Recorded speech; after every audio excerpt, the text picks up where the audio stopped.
Sports and the Olympics, a long-standing partnership. Again, at the Winter Games of Calgary, the Olympic tradition continues. Hello, I'm Jim McKay. Across the city of Calgary right now, there is anticipation. Anticipation in the Saddle Dome and in that huge indoor Olympic speed skating oval. Interestingly, in both places, the central figures are women. In the Saddle Dome, it's the figure skating matchup of this Olympics and really of many Olympics before. Debi Thomas, her mind far from the campus of Stanford University and her pre-med studies, takes a narrow lead into the free skating final of the ladies' competition. Her entire skating career has been designed to be ready for this moment. It's her one and only Olympics. Katarina Witt of East Germany is the first female to defend her title since Sonia Henne an ice age ago. Like Thomas, she has other things in mind after this, acting in her case, so this is the night of a lifetime for both of these young women. In the Olympic Oval, Bonnie Blair will try for medal number 3. Her gold on Monday and bronze last night have made her the only American multi-medal winner of the game. This time, though, the event's the 1,500 meters, and it'll be an uphill struggle for Bonnie. Which is not to say that the male athletes will be neglected. From Canada Olympic Park, we'll see the second run of the 4-man bobsled event, which took place today. The rest of the world will be chasing the East Germans, who led after the first run. And up at Nakiska, Alberto Toma of Italy.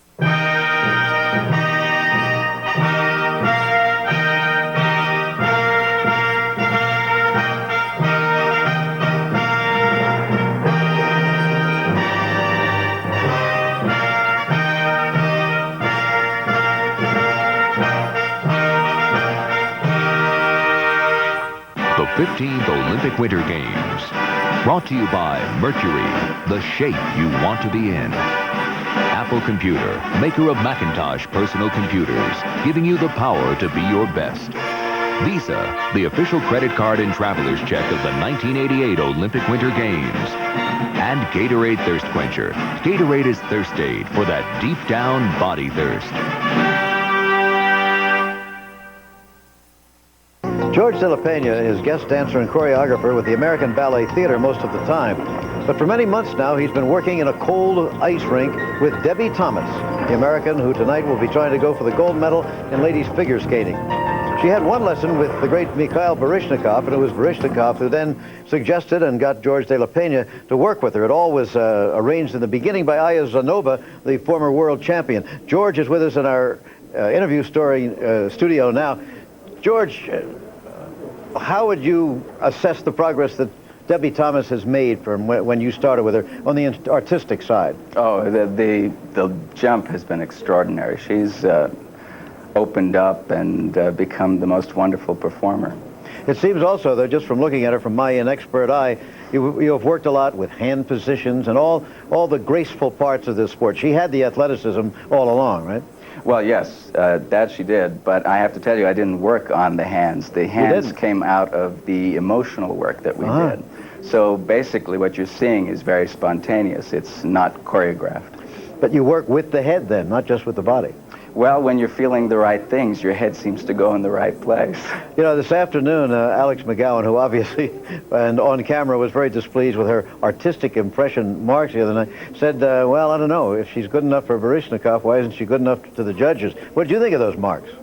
Well, that's a difficult question. I couldn't quibble with all of them.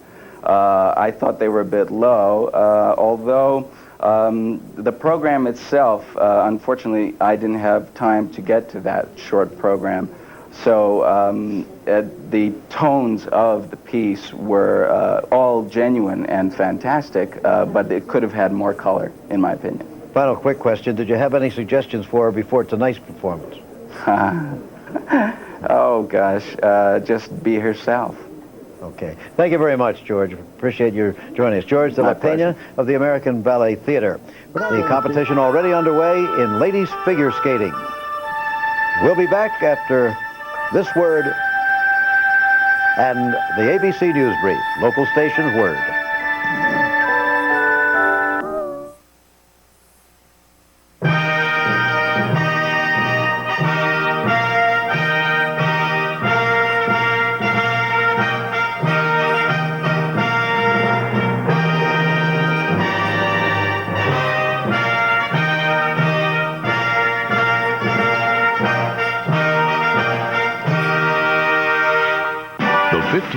Well, Jim, Carlo can tell us himself. What is the latest word on Caryn? Well, she definitely had to withdraw. We were open at 4 o'clock. I went to see her at the village. She had temperature. She really couldn't almost stand up, but we postponed the decision at 6. We went back with the doctor of the American team and the team leader. At 6, she was definitely, she couldn't get out of bed, absolutely. She's very heavy influenza and she has temperature. She vomits. She cannot really absolutely compete. We are all upset because it got so close and but she had to withdraw. What a tremendous heartbreak. What would be the future now? What happened? Oh, well, I hope she get better in a few days and she will come back to the Broadmoor and we will go to Budapest, hoping that she will do well in Budapest. Well, I'm sure it's a heartbreak for you too. Okay, well, thank you very much, Carlo. Now, Jim? Tough break then, that is confirmed for Caryn Kadavy. Carlo Fassi, her coach, the most successful judge of female figure skaters in the world and one of America's great soccer fans, by the way. You know, when they're out there, they make it look so easy, you know, that it looks like a very simple sport. It is extremely difficult. And the fear is always in their mind, really, of falling. And when they do fall in important competition, it has a great impact.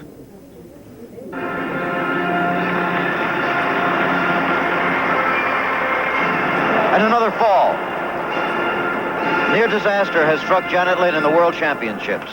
That whole mindset can carry over for years and years and years after. I'm not good enough. Here I go again. I'm failing again, and I'm not good enough. I completely remember everything up until the fall, and then after the fall, I don't remember the end of the program. I remember nothing about that. That's unfortunate. Sometimes you feel humiliation or that you're letting the public down. I know that people are probably just sitting on the edge of their seat, so I hope this guy doesn't fall again. You just want to get off the ice. But you can't. Skaters have to pick themselves up and keep going. They have to learn to control the reactions because usually it's not the fall, but the reaction that's fatal. I think the most common thing that came to my mind was, don't do it again. And that's the worst thing you can think about. You know, you have to push it. You have to push it out of your mind that you've made a mistake. Which is hard. You know, when you have 3 triples coming up and you've fallen once already, and this is the Olympics, and just thinking about it makes me, you know, my stomach just tightens. To help him get back on the ice, Charlie Tickner turned to self-hypnosis. After that, he won his first of 4 national titles the following year. Now, Rosalind Sumners, like countless other skaters, worked with a sports psychologist to train her to steel her mind against worrying about a fall. While many skaters use a visualization technique where they see themselves doing perfect programs, Elaine Zayak prepared herself to cope with the worst. She started to mentally go through it. She actually walked, and she'd say, here I am getting ready for triple toe loop, and bam, she's down, but she's up again.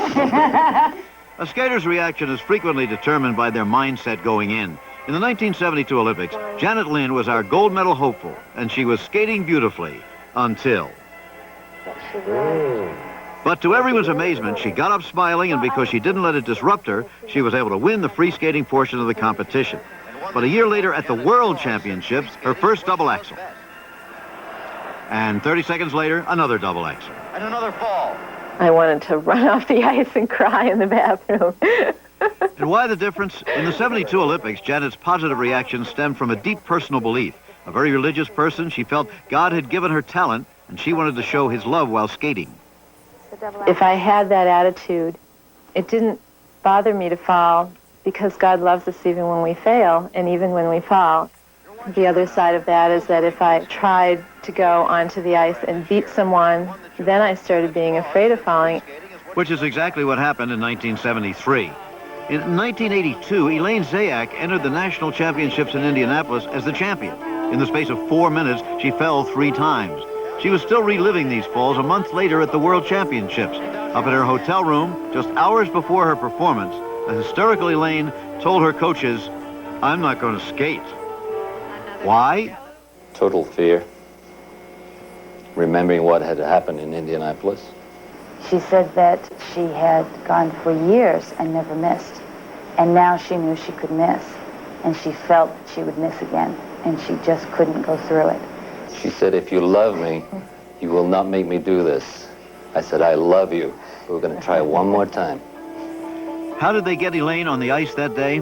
Well, in desperation, they brought an old and trusted friend up to her room. He sat on her bed and told her a story. He said, what you're feeling is nerves, not fear.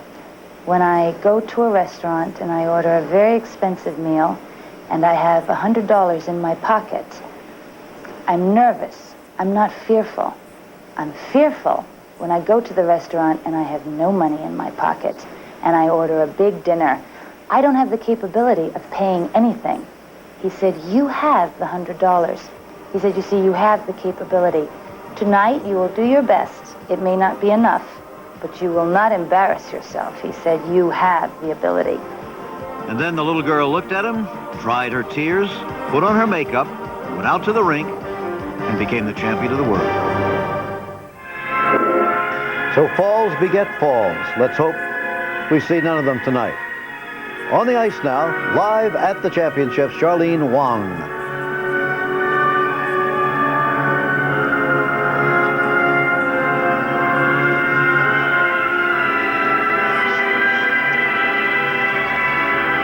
Jim, Charlene Wong is coached by the same Canadian coaches that work with Elizabeth Manley. She is not in as good position. She is 18th in figures, 14th in the short program, and now 17th coming into this portion of the competition. Manley, her co-worker, so to speak, is in third place overall, but this girl is skating very nicely so far. Getting a taste of the competition here. This one of the early skaters.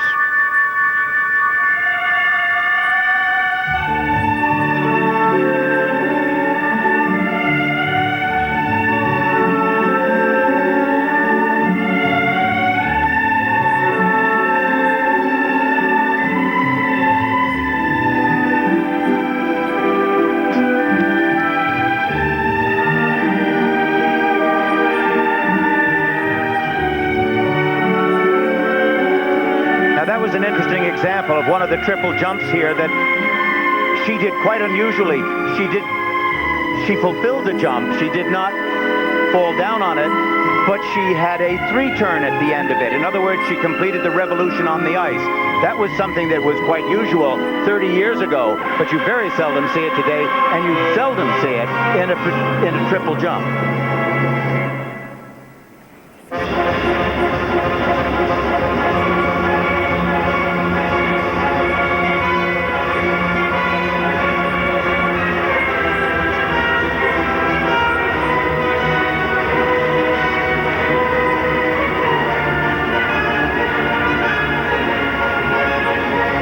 It'll be interesting for you at home to watch and try to assess the difference between a competent skater like this, second in her own national championship, and the marvelous skating you'll be seeing from the best.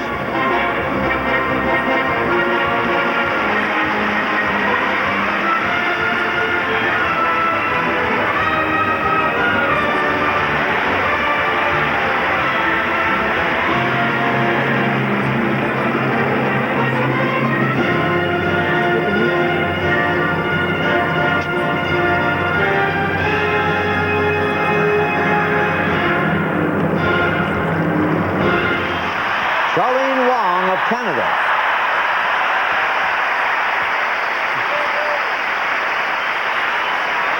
And now we'll take a break and come back to the championship. 5.3. The marks for Charlene Wong for technical merit 4.8 to 5.1, for artistic impression 4.8 to 5.3. And now on the ice, Yvonne Gomez of Spain. Our next competitor, 18th overall, coming to the free skating performance. Remember, Jim, she is the skater who comes from San Francisco, but because of her dual citizenship, she's able to skate for Spain. One other thing, she is a very special friend of Brian Boitano's, and she stayed as a competitor this year in order to support him through the Olympics and through the training period. Crowd enjoying this skating and settling into their seats, anticipating the great confrontation that's coming up between Debi Thomas and Katarina Witt. But this is Yvonne Gomez. She's a very pretty girl, very nice style, has a little trouble with her jumps. Yeah. Oh, what an opening.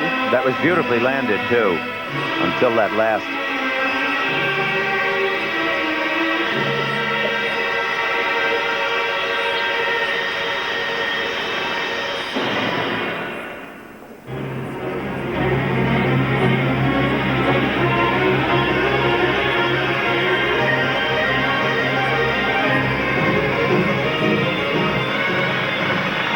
question, will a fall beget a fall? It appeared to be the case very often in that piece on the impact of fall. Well, she definitely has to block it out of her mind and go ahead and do more of these jumps. Easy for us to say.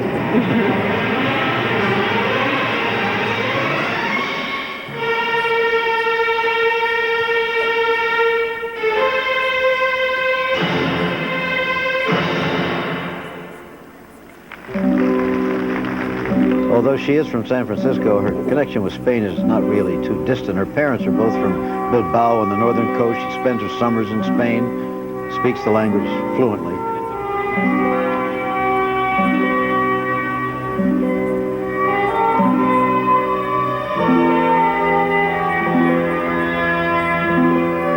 It's one of my favorite pieces of music from Rodrigo. This is actually the same music that Kadavy was going to be skating to.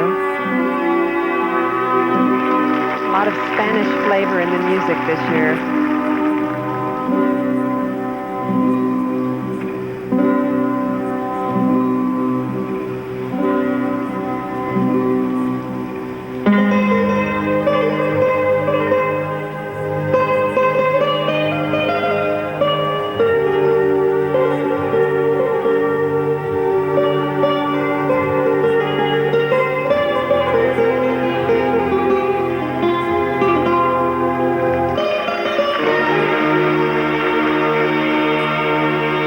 Speaking from our ABC anchor position in the studio, but of course Dick Button and Peggy Fleming are on the spot in the saddle number.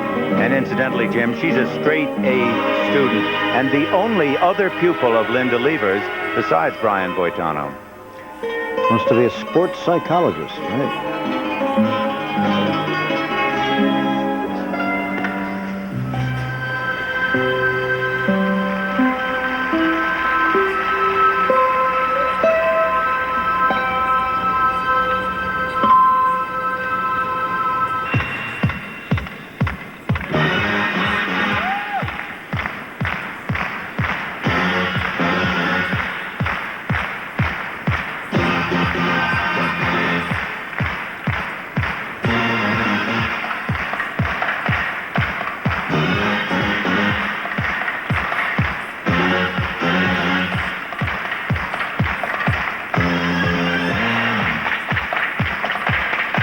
I think Yvonne's choice of music has been very good. It's really responsive to the audience, very easy to skate to, and her choreography has been very well planned. Unfortunately, technically, she can't keep up with it.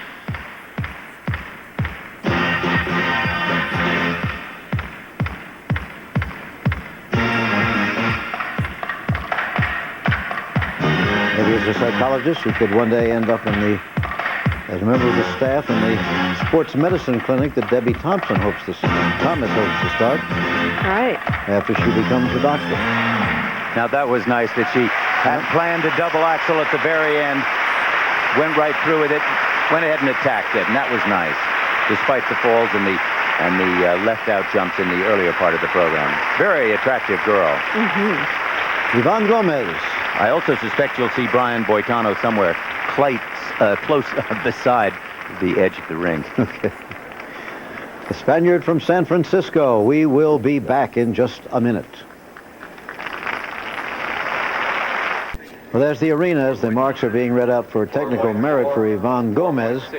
They had 4.4 to 4.9 we had. And a very attractive girl yesterday. There she is with her coach, Linda Lever. We can't quite see her. She's sitting to her left. 4.8, 4.7, 4.8. And there's her second set of marks for artistic compression. 4.3, that's the low from the Canadian judge, to a 4.8. To a 5.1, actually. Downtown, the Italian flag again waving high, and that's not the only one. You notice that in the middle of that flag they have painted what looks very much like an atomic bomb. Some of the newspapers over there are calling him Tomba, the atomic bomba. Making the presentations to the victors, Mr. Paul Schmidt, member of the International... And backstage, Katarina Witt, and there, Debi Thomas. Their competition is close enough already that it didn't need to be complicated by any extraneous factors or extra factors, but it has been by pure coincidence. Both of them have decided to skate in the free skating performance here tonight to music from the same opera. They're both going to skate to music from Carmen. I don't remember anything like that exactly happening before, but it's a subject worth exploring. Why don't we do that right now?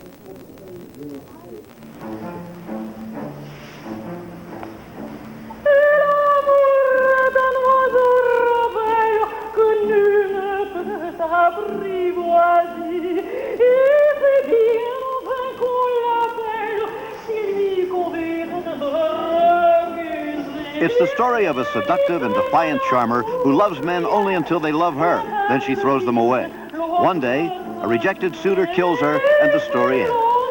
Are Debi and Kati like Carmen? Well, yes and no. Katarina and Debi share some of Carmen's qualities: charm, wit, aggressiveness, confidence. Both start their programs at the same place in the music. But from there on, the programs go their separate ways. Very different, as the personalities of the two young women are very different.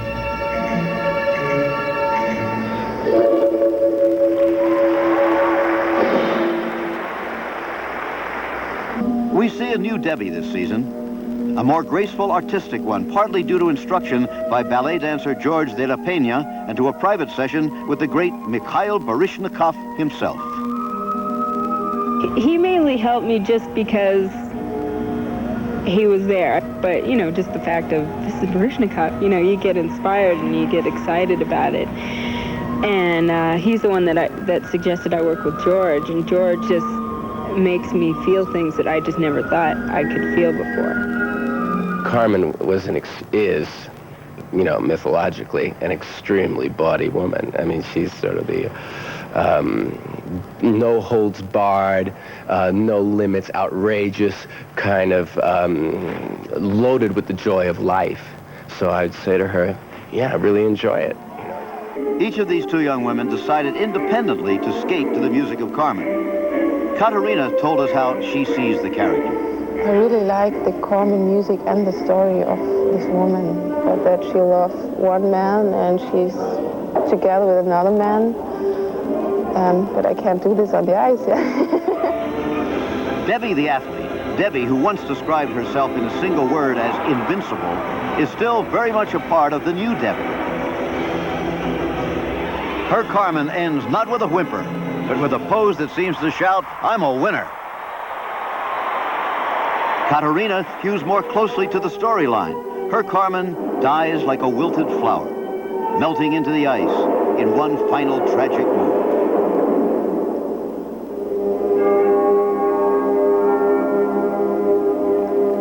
Two little girls, now two Carmens, and only one can win the gold. And it will be determined by the scores as we take another look at the flags waving high on the plaza. We'll discuss the subject of scores right after these messages and a word from your local station.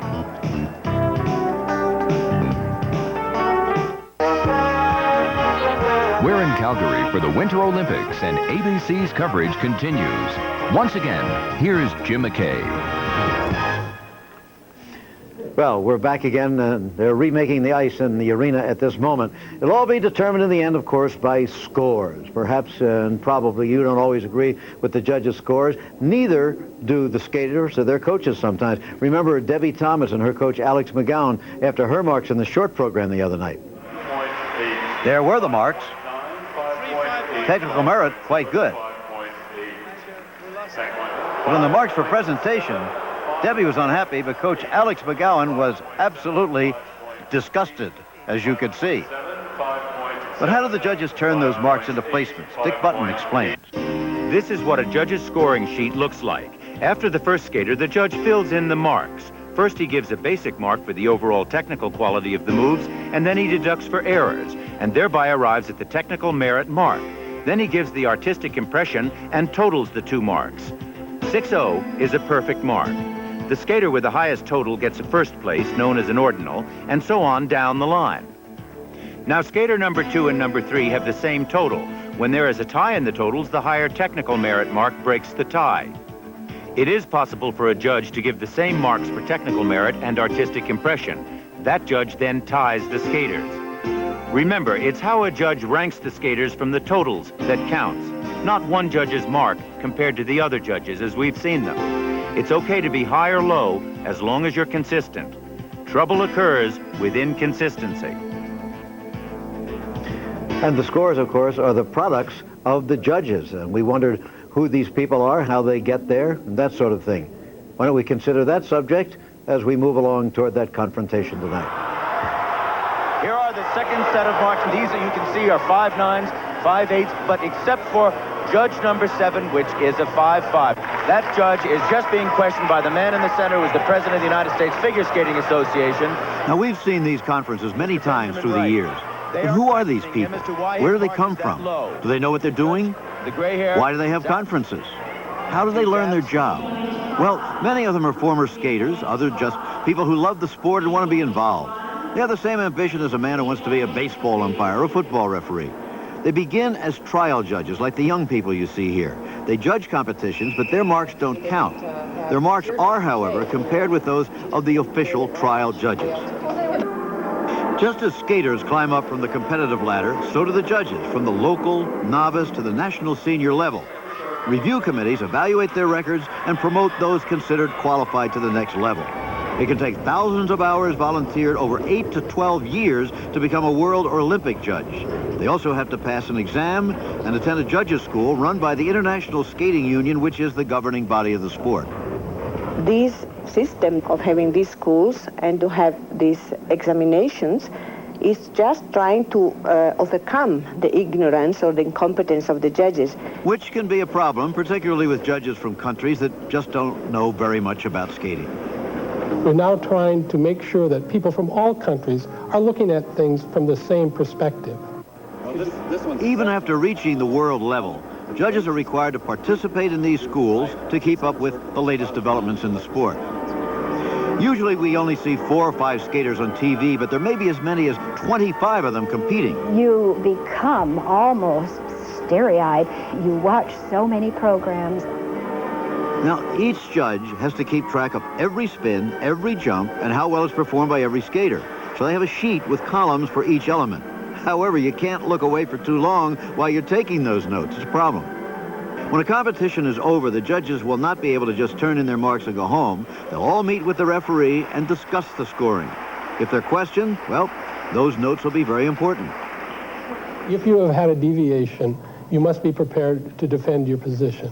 Yes, the judges know. Of course they know that we check their activity very seriously, and if there are very important deviations or evident national bias, there will be sanctions. The penalties vary in a range depending on the violation. When Alexander Fadeev, the world champion at the time, touched down on 3 jumps and then fell outright on 2 others in the 1986 World Championships, the Soviet judge still gave him a 5.9 on the left there for technical merit. It was so obviously above the range and displayed such national bias that the Soviets themselves suspended their own judge even before the skating union could. The greatest penalty that a judge can receive is for national bias. So we're attempting to not show national bias for our skaters. Is that hard to do? I find it extremely hard to do. While the questioning, which usually goes on behind closed doors, provides a system of checks and balances, it can also be very intimidating to the judges. Oh, I certainly think there is some fear involved as to what will be said afterwards. And I do think that in some cases, judges may bend to judging in order to stay in line. And this, of course, I disapprove of. I will have no part of that. Apparently, some judges have gone a lot farther than just allowing national bias to show through. According to Barbara Jean Lane, there are occasions when a judge will offer to make a deal with a judge from another country. I can only speak for myself. There are 2 occasions, one at a world championship and one at an international championship where I was certainly approached. It was no problem as far as I was concerned to deal with. I simply indicated to the people that were concerned that I was not interested. They wished me to boost one of their skaters, and in turn they would do the same. This is basically what goes on, is a case of promoting a skater from another country. I think that perhaps these deals tend to involve skaters who are coming up the ladder. I think the best skater, for the most part, wins the championship. Well, Sonia Bianchetti of the International Skating Union declined to talk to us on that subject. Well, there are the judges for tonight. Dick and Peggy are in the arena. And I would say this, Dick, one thing I know, I wouldn't want to be one of them tonight. Well, I'll tell you, Jim, those judges simply have to come up with a decision. But there's a difference between who is going to win and who is going to be a great skater. I've always felt that a great skater is someone who not only reaches the top, but leaves the sport different and better because he or she was in it. We've seen many instances of that in the past. And tonight, when all the sequins have settled, the triple jumps have been landed, and the applause has died down, will we have seen skating that clearly advances the art of figure skating? Someone who did advance the art in her time was my friend Peggy Fleming. My special moment in that situation was the 1968 National Championships at the Spectrum in Philadelphia. You were lovely. I remember it very well. That's where I skated my best. Now, what about this special moment tonight, from your point of view? I think the judges have a very tough decision tonight. And both of the skaters, both Witt and Thomas, are outstanding skaters, and they've improved over the past few years, both technically and artistically. You know, Katarina will always be remembered for her glamour and her strength that she brought to our sport. And Debi, when we first saw her, was very athletic, powerful, and fearless. And now she's refined her style to give us a more overall performance that is both technically strong and much more elegant. So it's going to be very interesting as to what happens this evening. Do you wish you were out there? No way. Let's watch. It's going to be an extraordinary event. Jim? Okay, well, there are the standings coming to this final phase. It won't be long now. One of the most exciting and appealing skaters we're going to see tonight is this young lady from Japan, Midori Ito. She is not a good school figure skater, so she was 10th after that, moved up to 8th after the short program, but you'll really see some jumps and spins from her, and as I said, she's a very appealing person. We have an up-close and personal order. I would like to suggest that all American teenagers pay close attention.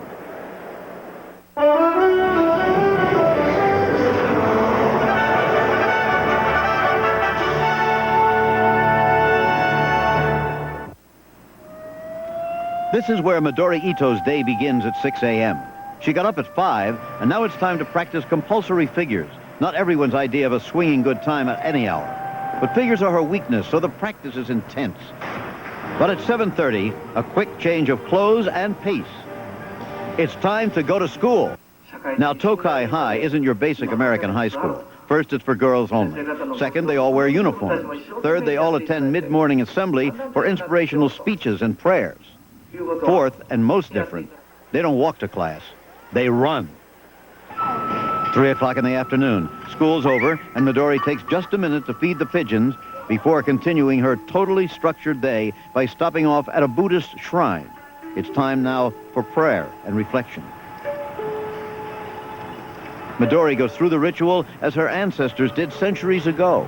But Midori's ancestors didn't have a 4-hour practice session in the late afternoon. Spins and jumps repeated over and over successfully. It ends 14 hours after it began. The skating, that is, not the day. Midori shares one problem with millions of American kids. Her parents are divorced. For 4 years, she has lived with her coach's family. After dinner, it's the music room, always listening with skating in mind. Who knows, maybe this particular piece of music or the next one might fit into a free skating program. After music, it's homework, and after that, bed. Nothing to do but sleep for exactly 6 hours. Midori Ito, that's the kind of a day she has, kids. And it pays off by being here in the Olympics. We'll be seeing her very shortly in her performance. 2 more groups remain to skate. Here's the third group coming up, warming up at the moment. Claudia Leistner, followed by Marina Kielmann, Anna Kondrashova, Joanne Conway, Zimona Koch, and Midori Ito. in that order. Dick, during commercial, you said it's been a very exciting warm-up here. Well, I find the warm-ups always are some of the best part of the skating because you can really tell where a person is going and how they're moving it. Are they being extremely conservative? Are they being, are they letting it all out? Are they having trouble? How about Midori? Oh, well, she's just solid all the way through everything. She has such a bubbly personality. That smile lit up this building during the short program. It was a joy to see. Yeah. She'll be in this group that's about to skate now. A full house, almost 20,000 people gathered in the Saddle Dome. And you know, Dick and Peggy, we've been talking about this confrontation coming up for more than a year. It almost seems like forever. It's hard to believe that it's here right tonight. Yep. Claudia Leistner right now, 22 years old, from Ludwigshafen, West Germany, 7th overall. I think one of the problems she has is that the music itself is a potpourri, an incredible medley. But she has a big love for American music, so with all American music, you'll be familiar with it.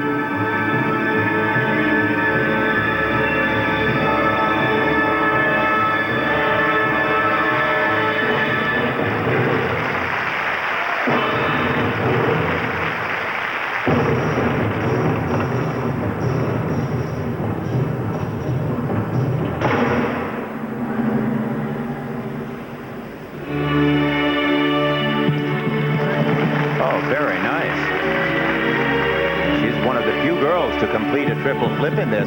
That was unexpected, particularly from this young lady who had great trouble in the previous events. She had such a bad fall in the short program on a simple thing like a camel spin. It really surprised us all, especially her.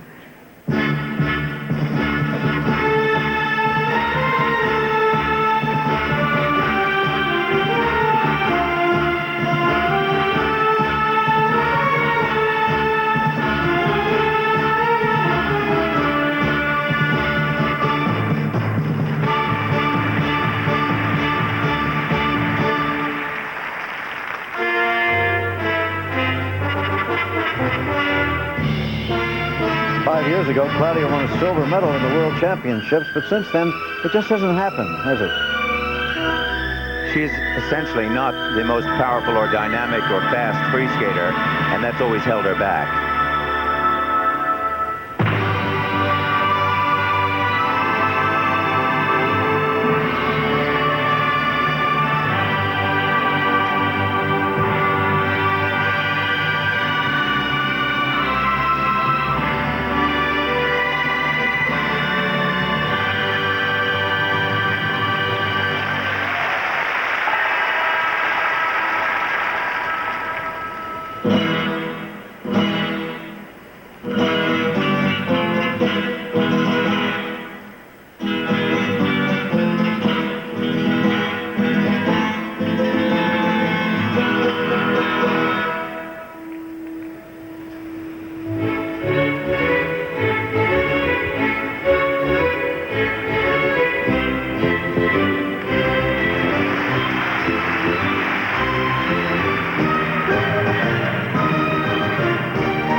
Tonight, I can see it in her face.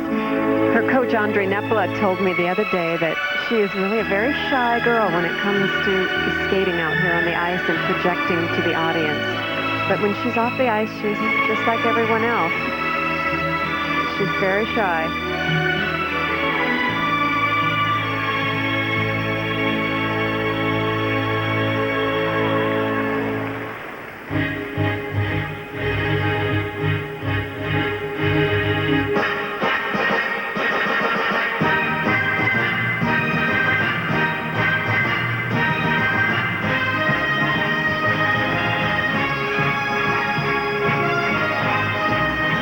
She has great skating legs, doesn't she?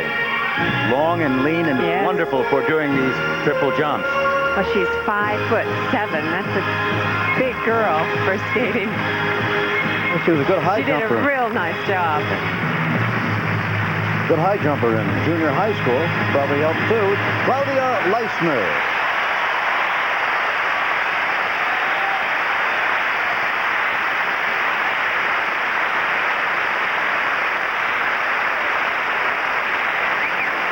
Backstage, Katarina Witt with Tracy Wilson, who with her partner won a bronze medal in ice dancing for Canada. We'll be right back.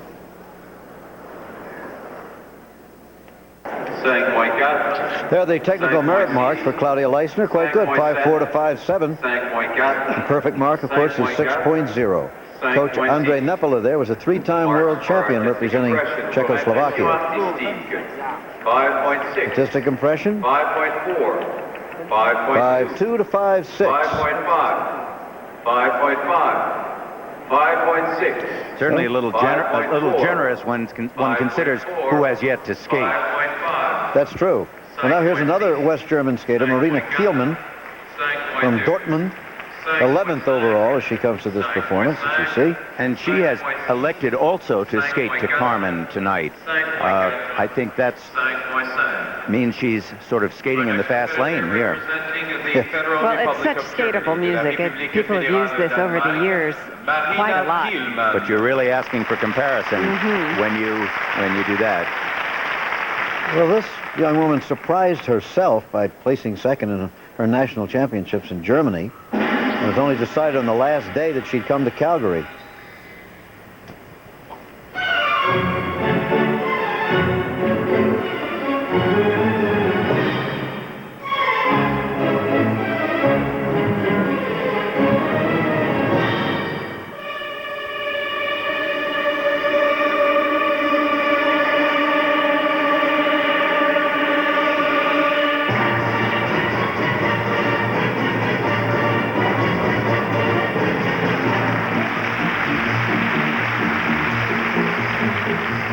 That opening, incidentally, was the same as both Witt and Thomas do at the opening of their Carmen. At the exact same place in the music, too.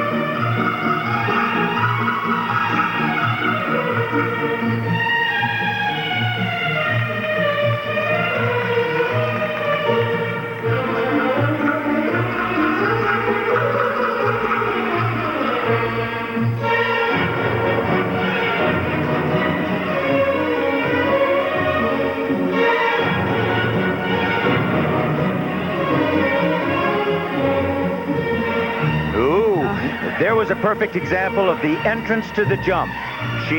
That jump was doomed from the step that led into it. 90% of the time, a bad jump is caused by the entrance.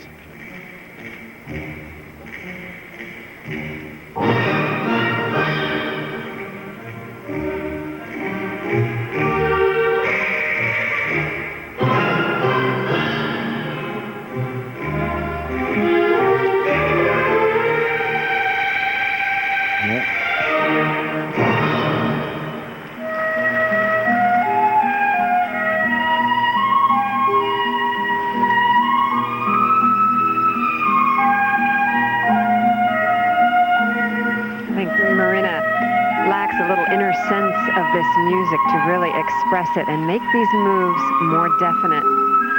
But the confidence underneath is what makes you be able to do all of these things.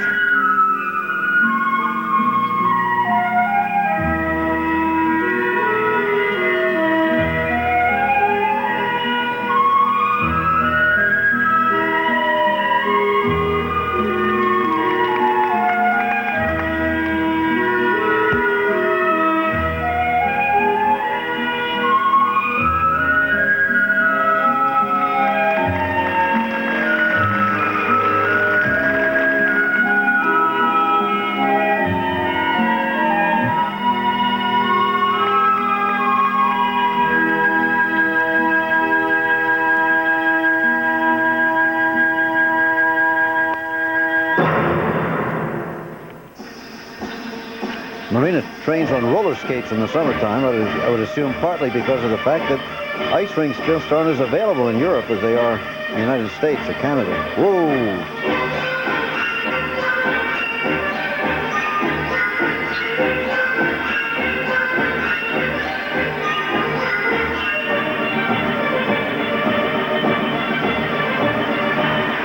The basic difference here between what we're seeing now and what we'll see later is that the later skaters are strong, powerful skaters.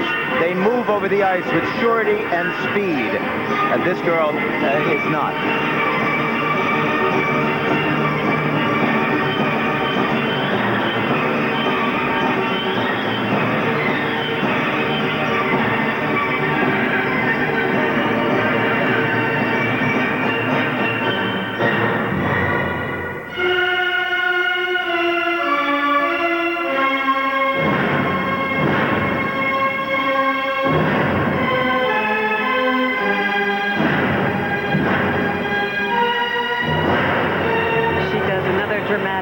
And dies at the end, just like Katarina is going to be doing later. Marina Kielmann, 20-year-old skater from Dortmund, West Germany. And there is Debi Thomas backstage. That, by the way, is the team doctor, Dr. Howard Sylvie. I think he's enjoying all of this. Okay, well, we'll be back after this word from your local stations.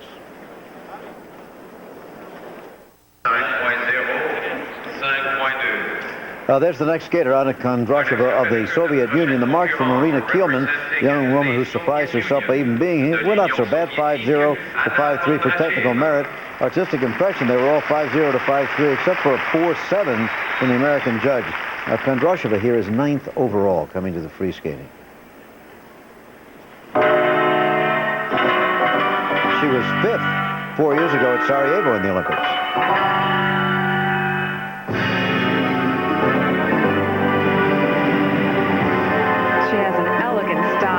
She's always had trouble in the past with the difficult triple jumps, not very consistent. And there is already a signal of that 2-foot landing. But it's the way she carries her body when she skates. You'll enjoy this no matter if she makes the jumps or not. Beautiful arm positions and upper body carriage.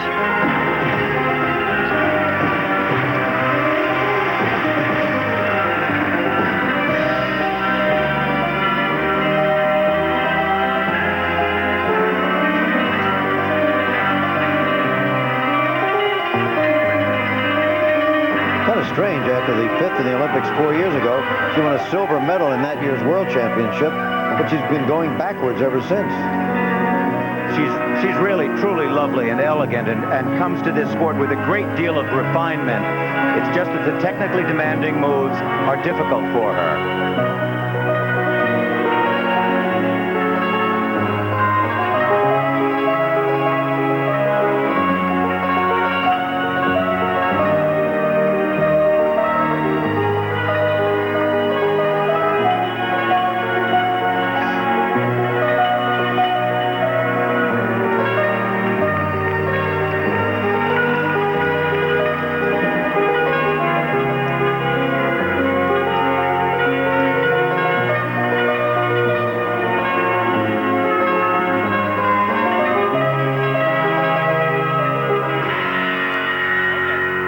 Watch these isolation moves. This is where her dance ability really comes out.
she does in between all of these jumps makes her program very complete. Very pretty. Anna Kondrashova of the Soviet Union.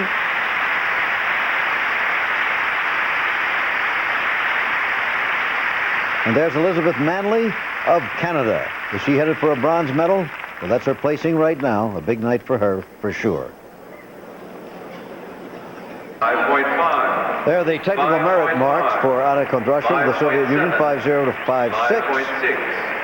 5.7. Next, the marks for artistic impression, and there they are. 5.4 from the Swiss judge, up to a 5.7 from the three other judges. I think it's a little hard to understand the 5.7 from the Soviet Union with the number of mistakes that were made in the program. But again, that's the subject of judging, isn't it? Yep. Joanne Conway of Great Britain had a terrible time in the short program. She was 8th after the compulsories, but finished 18th in the short program to place 12th overall, coming to this. Student of Carlo Fassi, who has coached so many great female skaters.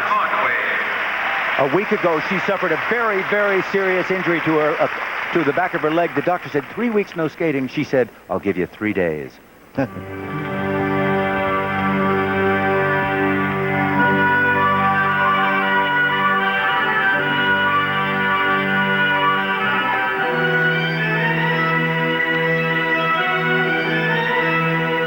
Well, she's not a flashy skater, and she's not very consistent, but she is enjoyable to watch. She hits some beautiful moves. Her choreography is very well done. Choreographed by Sandra Bezic, the same choreographer that did Brian Boitano's program so successfully.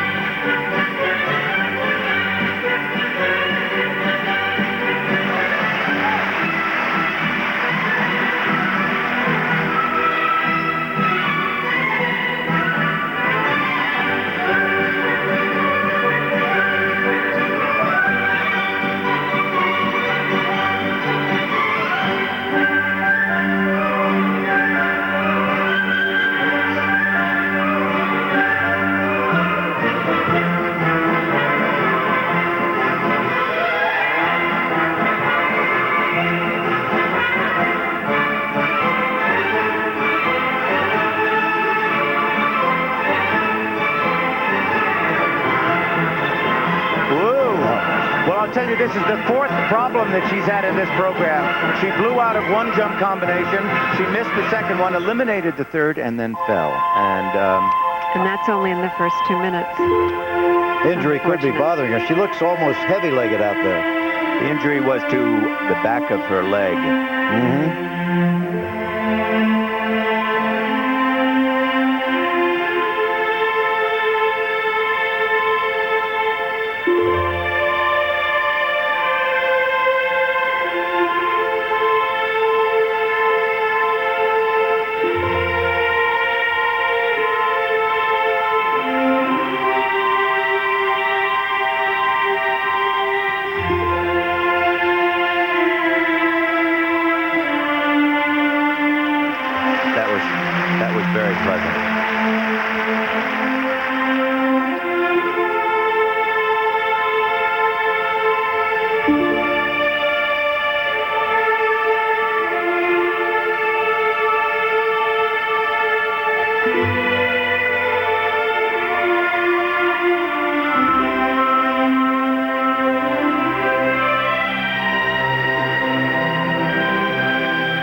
She says she plans to skate until 1992 Olympics, and maybe after that try some modeling. She's very cute.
Wallsend, England.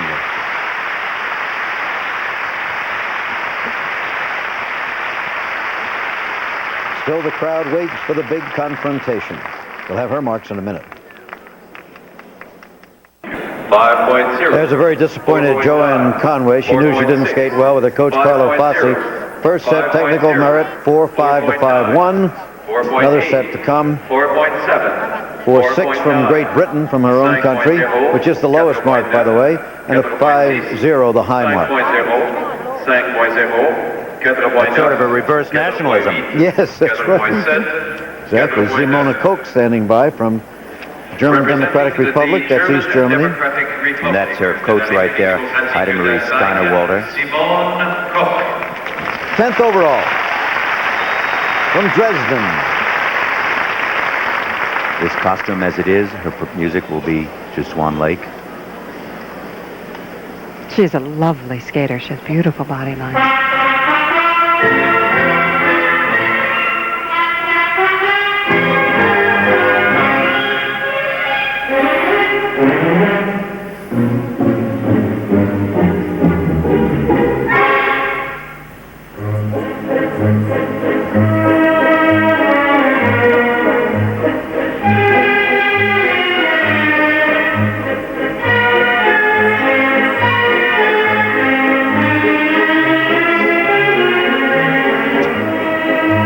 Start. We are really seeing some weak performances tonight.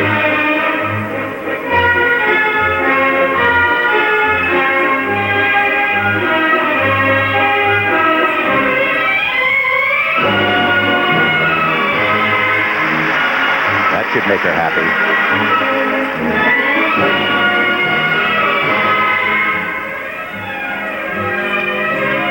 Interesting to look forward that the final group now will contain only 5 skaters, with the spec of Kadavy.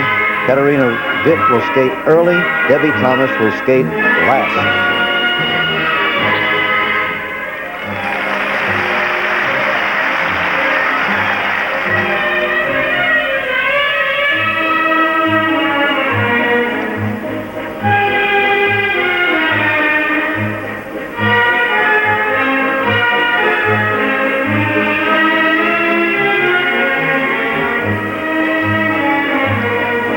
She has a delicate, very cool beauty to her skating.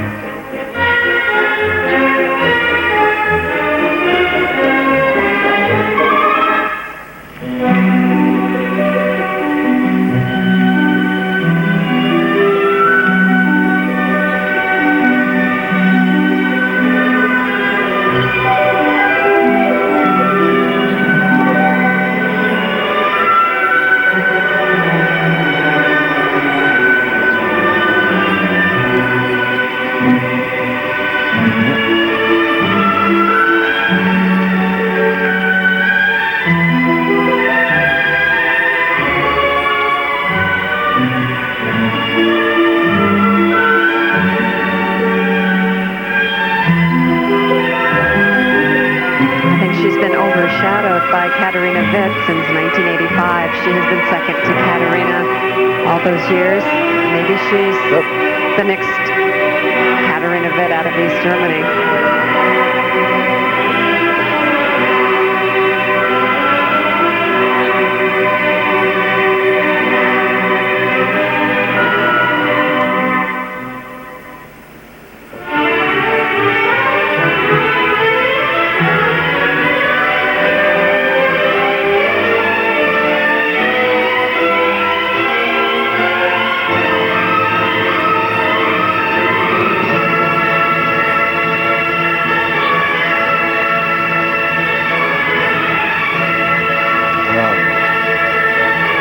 You're right, Dick. A remarkable number of falls. From here on, though, nothing but outstanding free skaters. Midori Ito will be next from Japan. Then all the leaders.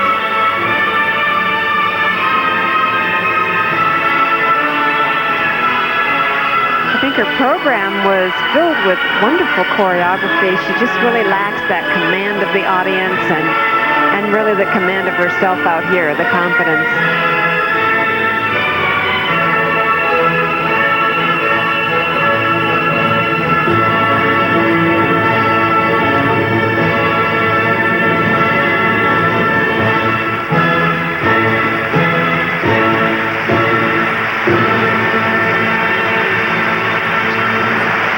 the crowds here in Calgary have been so kind. If you're wonderful, they applaud for that. If you have tough luck out there, they encourage you with their applause. Simona Koch of East Germany. Backstage, Jill Trenery. She'll be first to skate in the final group. Before her, though, Midori Ito. So stand by, it's coming. Simona Koch of East Germany still waiting for her marks. We have a bulletin. Alberto Tomba, having gotten his second gold medal downtown, has arrived at the Saddle Dome to watch Katarina Witt. A little slow on the marks there, Dick and Peggy. I don't know what the reason for that is. I don't see any fussing going on in the judges' stand. There's Midori Ito waiting her turn. You know, she came out on the ice. The first step she took, there was a big applause in the audience, and she's like just bowed forward on those edges. It was great fun to see. 4.9, 5.3 for Simona Koch. He did not have a good night. You know, Jim, sometimes we criticize in our commentary some of the mistakes of the skaters, and that may seem a little bit unkind, but it is unkind to skaters that are struggling to do well today and who do skate well, not to see the true story told about the other skaters when they don't skate so well. There's Katarina Witt still loosening up. She was working on her hands and wrists the last time we watched her. Now it's her arms and shoulders. 5.0. Second set of marks here. 5.0 to 5.4. So Simona Koch. 5.3. We'll try again next time. Midori Ito. Now she's 18. We've met her up close and personal a little while ago. Was absolutely delightful in the short program. And we would expect that again tonight. And look at the smile already he had just a minute ago. Remember one thing, the opening of this program is slow, but after that, it goes forever and it never stops.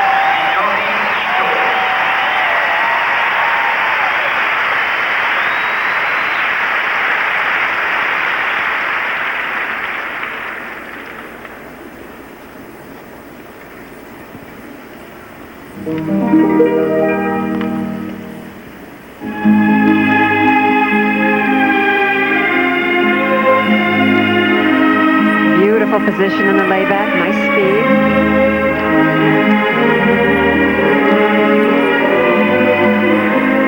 And this program starts to build from here on end.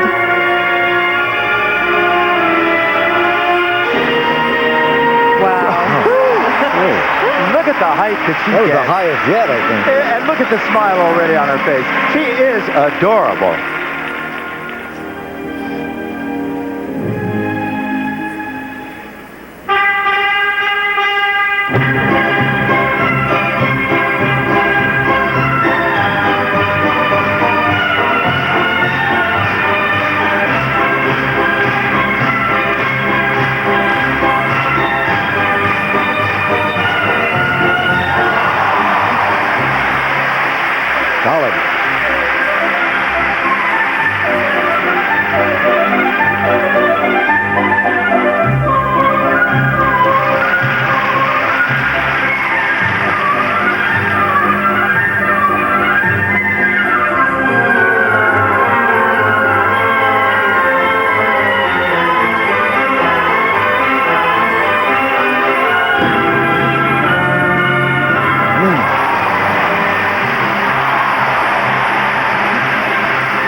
Jim, this program is a triumph of athleticism. 5 feet tall, 98 pounds.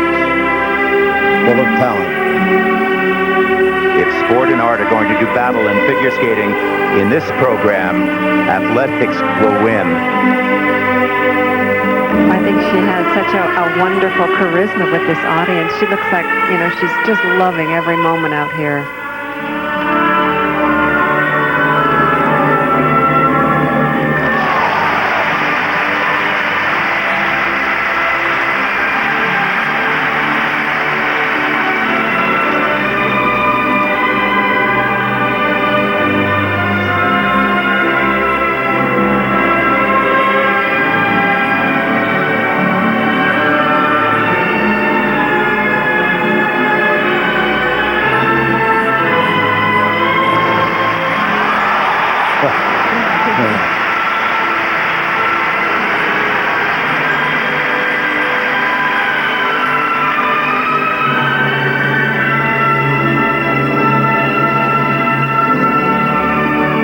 current movement to eliminate school figures from international competition should succeed, and some think it might, she would leap upward in the standings because the school figures are what have her down in 8th place overall.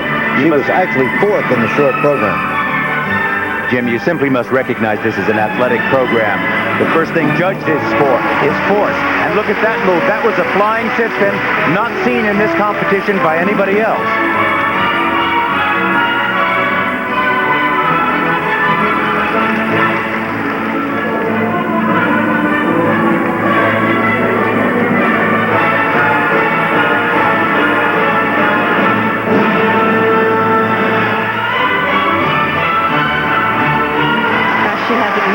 In this program, she skated so well.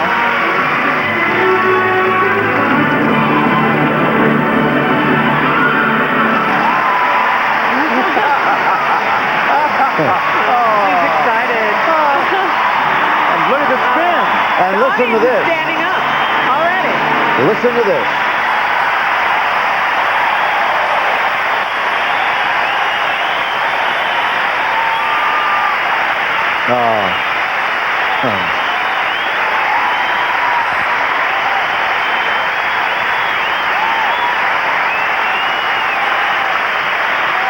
Waved proudly.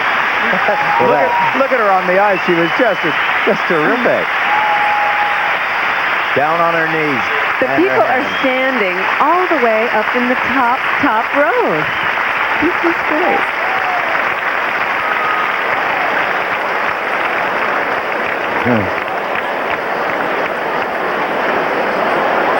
And she's only 18 years old. 4 years from now in Alberta, France. Oh, now look at this, of that triple Lutz. Look at the height. Now look at the height. I mean, the stretched right leg, the left leg wrapping around and coming out in plenty of time. And the mouth, look, she knows she's landed it. Oh, there it is. Great fun. Great fun. And now the 5 lead skaters still remain to skate. They've got to leave room on top of her marks, but let's see for technical merit. They're coming up. Look at this. There they are. Have a look. And we've got Witt yet to come, Thomas yet to come, Trenery, Elizabeth Manley, and there you have your 5/8s and 5/9s. And I think that's even better than she had hoped and prayed for at the Buddhist shrine every afternoon after school. You simply must understand that the first thing that is judged in figure skating today is speed and force, and that this little girl has more than enough of. Marks for artistic impression. Artistic impression, that would be down a bit, as you indicated, Dick. It's an athletic program, 5.5 to 5.7. Not bad at all. You know, she has the potential for being a far more artistic skater and creative skater than she is right now. I think that will come in time. If she does a little bunny hop.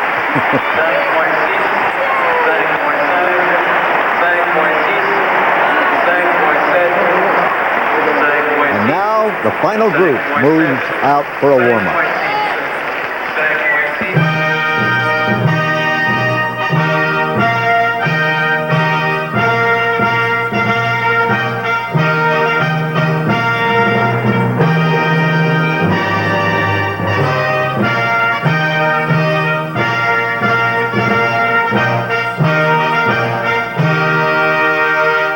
The 15th Olympic Winter Games. Brought to you by Skippy Peanut Butter. Good nutrition straight from the heart. Miller Brewing Company, sole sponsor of the U.S. Olympic Training Centers. And Plymouth. At Plymouth, we do it right.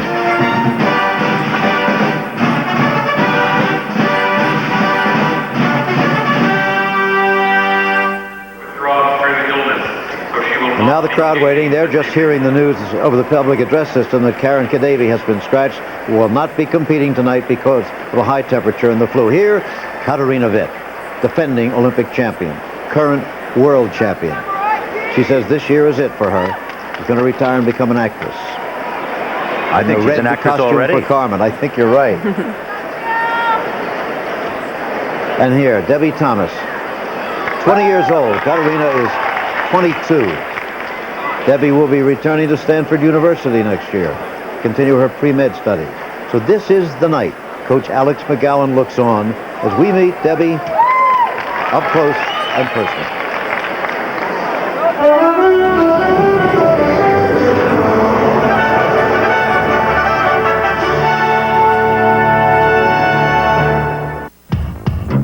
It was some juggling act that Debi Thomas tried. Skates and studies all at once. World-class skating and pre-med studies. It was too much. She did it for 2 years, studying at Stanford, training at a dreary little rink in Redwood City. The pressure kept building. She picked up and moved to Boulder, Colorado. She skates there, but she's also taking a few classes at the University of Colorado. Not specifically pre-med and not as pressure-packed. They concern sports medicine, something she hopes to combine with a career as an orthopedic surgeon. Well, Debi is introspective. She isn't totally pleased with Debi Thomas. She admits that and tries to work on herself. I can be such a great kid sometimes, and I can be really awful too. And people don't know that. People are, oh, Debi, she's so nice and she's so wonderful and she's great. But they've never seen me when I'm just really awful to deal with. I can be really a pain in the neck. I don't know what it is, but as soon as it hit Olympic year, all of a sudden I wanted everything to be perfect immediately. And even though things are getting better, I still have days where I just cannot handle anything. And when I start thinking about me actually being out on the ice doing my program at the Olympics, it really scares me. And I just have to overcome that and just go out and perform. I know the fear is going to be there, the nerves will be there, and you just have to deal with it. And luckily in the past, I've been able to deal with pressure really well. I've enjoyed my skating career and I love skating, you know, and it'll always be a part of my life, but I just know that this is the end of my amateur career. We're talking to Coach Alex McGowan. Peggy, any thoughts on Debi as she prepares? Well, I think she's trying to concentrate on exactly the job that she has to do tonight. But you know, there's something interesting that's been happening here. The girls the other day before the short program were all disaster and skated brilliantly. Today, they were kind of perfect. Tonight, we're beginning to see in this warm-up a cup of clutches, a cup of glitches. And there's Katarina. She is such a doll out there. She has been solid as a rock this past few weeks here in Calgary. And I know she's extremely nervous too. That's what we heard at practice today, that she was pretty nervous. Well, who wouldn't be? It's called Olympic-itis. And still with a chance for a bronze medal here, Jill Trenery of the United States. She'd have to catch Elizabeth Manley of Canada. There you see she was 5th in the figures, the short program, 6th, but she's 5th overall. She has a real competitive spirit in her, and she is very powerful, very good all-around skater. And Liz Manley right there doing it. One of the triple loops that she does. She's one of the few girls, along with Midori Ito, that does that particular jump. A particularly excruciatingly hard jump to do. 1 minute remaining. Now remember that Thomas is the leader, Witt is second. But this counts for 50% of the total mark. Whichever of the two wins this free skating phase will win the gold medal.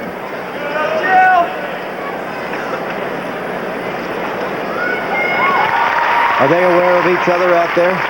Oh, are you kidding? They're aware not only of each other, but of all the other skaters and the audience and the judges. It's a high-pressure moment. Debi Thomas's coach, Alex McGowan, has never had a skater of this caliber. Her career has been very, very important to him. This is just as big a night for him, whereas Witt's coach, Jutta Muller, has had champions before, including her own daughter, Gabi Seifert. Uta Muller is probably one of the world's great coaches.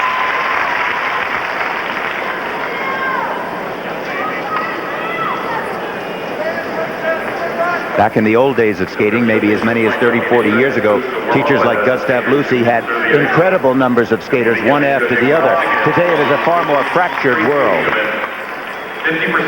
She first came to the World Championships. That was Katarina. That's all right. So 1980. Here's Debi again. That's a good one. Last Olympics, Debi was only, I think, 5th in the United States Championship. Wasn't even there. She won't be there 4 years from now. Here's the skating order. Jill Trenery leading it off to the United States, then Katarina. Manley of Canada. Ivanova of the Soviet Union, who's dropping down. She's a schools figure specialist. And finally, Debi Thomas. Here is Jill Trenery.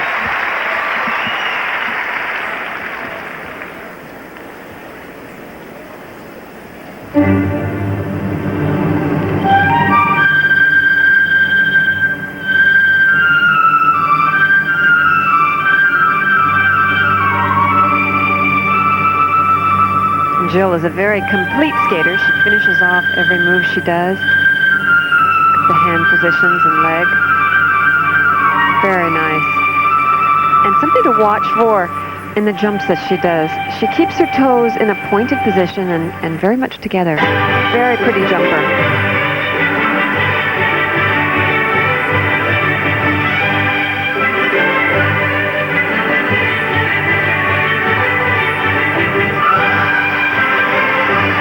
Now that was intended to be a triple jump. She elected to do a double, but the lack of content, I think, might hurt her.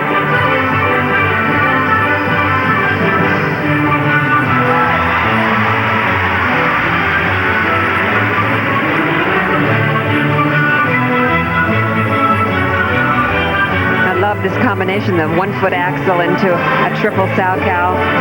Oh, but she does that so well.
Triple.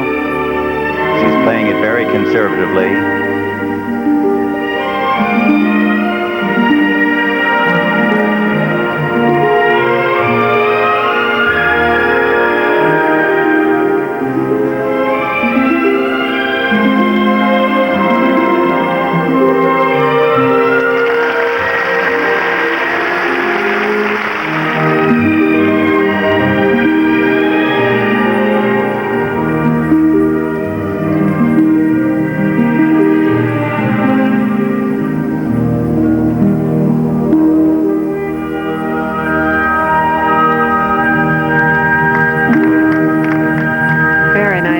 Section. She is truly elegant. She really is. Her choreography was also done by Sandra Bessick. Sandra's a Canadian.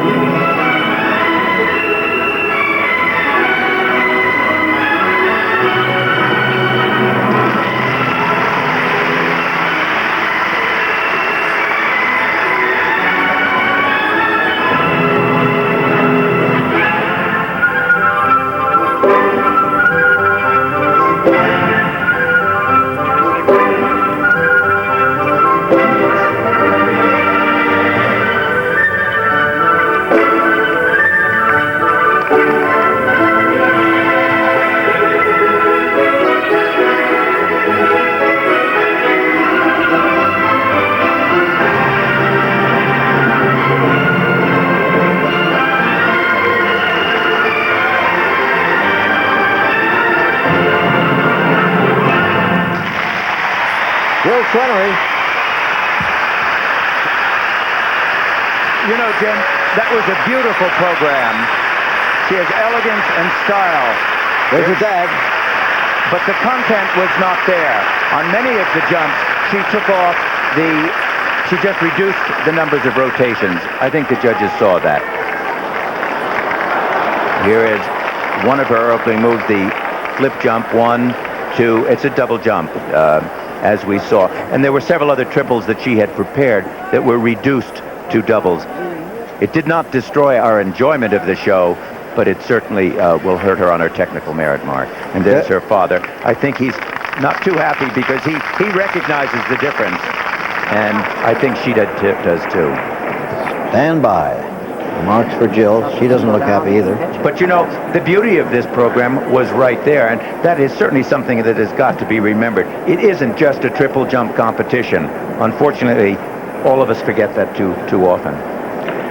The ever-present Carlo Fassi, not looking overjoyed. No, he's had some bad luck so far tonight.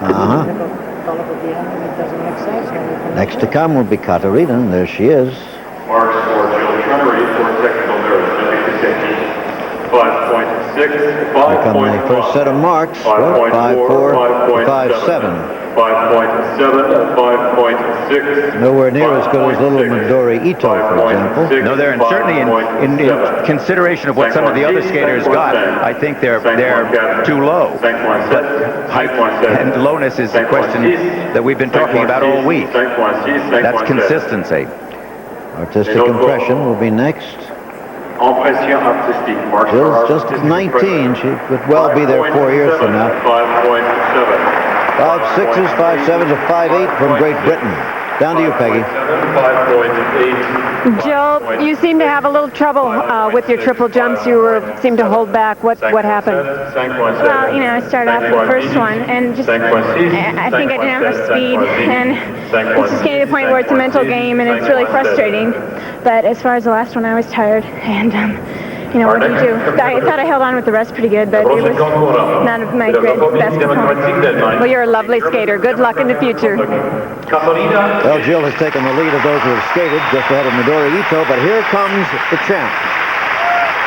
Katarina defending her title. No woman has ever done that since Sonia Henney. And I think that the Carmen we are going to see is a flirtatious one.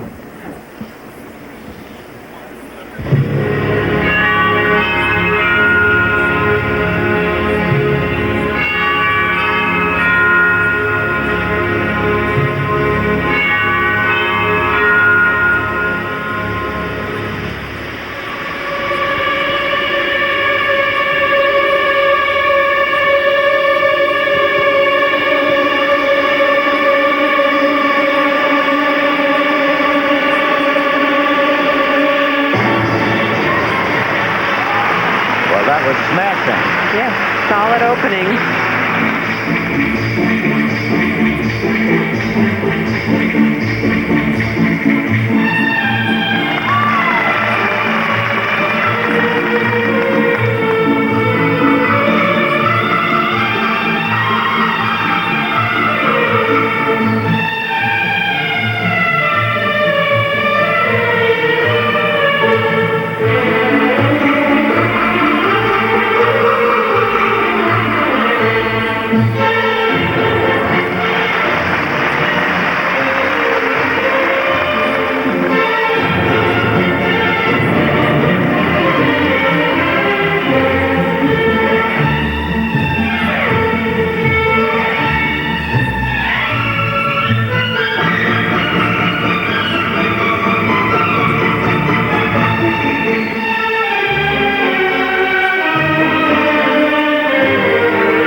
This is the section of the program where she really draws the audience in and uses her acting ability. But not her skating ability. This is a posing section. Well, Carmen seems to fall when the poses occur.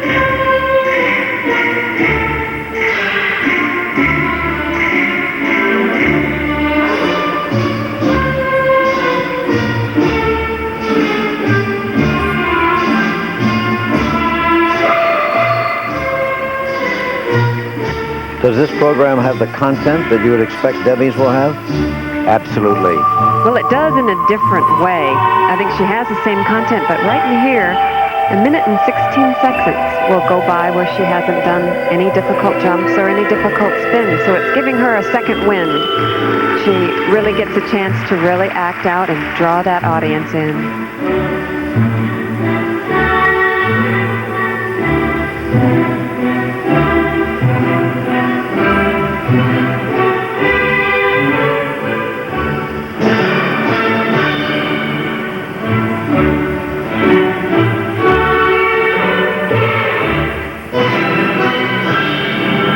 Now, that was usually her triple jump. She elected to do a double. It's that jump that she's had problems with. That will not detract from her mark.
The poses, the skating, the drama of it, really wonderful.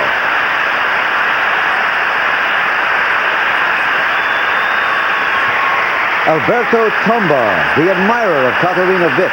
Remember, he said this afternoon after winning his second gold medal, if Katarina does not win tonight, I'll give her one of my gold medals. She certainly is a beautiful, beautiful lady, isn't she? Gorgeous. If one is talking about technical jumps in this competition, I think one has to note that she did 4 triple jumps, not the usual number that I think she is capable of. Look at this combination. First, the triple toe. Look at the height on it. That is exquisite. And then a double toe. That is exquisite. I frankly don't know how much impression the judges will give to the actual mark of technique and difficult technicality in this program. I think they'll go more for what we're seeing right now. All right, now the technical merit will be the first mark we'll see. There's Jutta Muller again, extremely attentive to her skater at all times. Indeed, they did. More like a mother than a coach. Look at those marks, Jim. Indeed, they did reflect the fact that her technique was down. 5.6 to 5.8. That shows the technical, the triple jump mania that we have here. But I think you'll see a higher room over mark. that. But plenty of room for technical merit over that. Yes, here. 5.8, 5.9, 5.8. I think those 2 marks there of 5/8 will show you the only 2 judges that are in the Witt, the Thomas camp. Let's go down to Peggy quickly. Did you skate as well as you wanted to? Well, I skate well, I think so. Are you going to be watching Debi? Yes, of course. Well, we've enjoyed your skating over all these years. I know you've got a lot of fans in America and Canada. Good luck. And now the roar grows for the homegrown product, Elizabeth Manley of Canada, who's had so many tough times in her life, personally, emotionally, put on a tremendous amount of weight one time, has fallen in important competitions. This is the big night. She could win a bronze medal.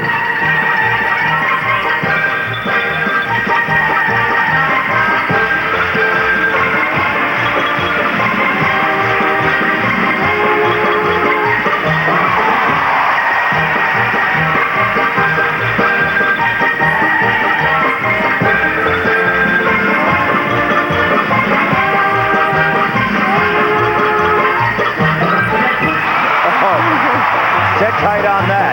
If she can maintain this.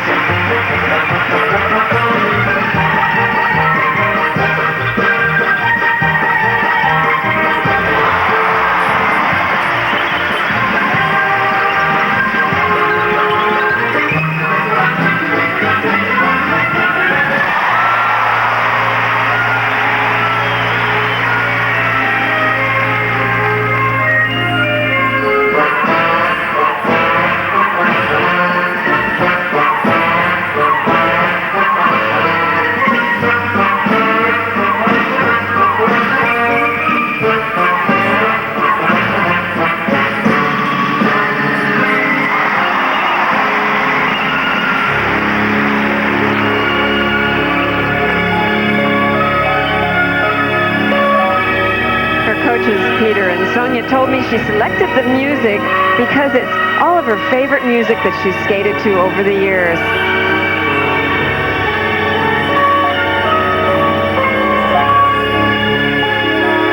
And this music is a Canadian concerto.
One of those required moves, the serpentine step.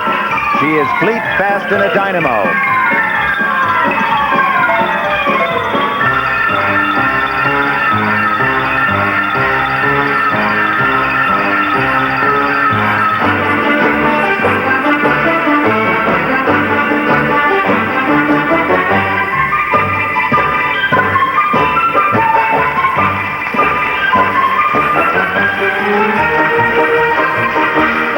After time, in important championships, she has missed key jumps.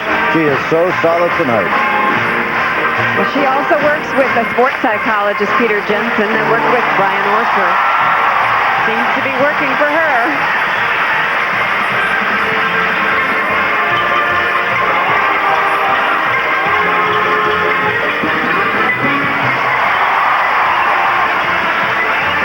What a great night for her.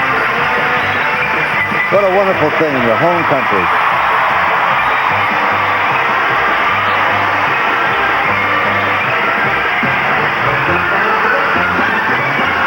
She did it. She did it. Ah, nice, nice, nice. A look of wonder. You know, she's been working on skating for the joy of it, and did it show?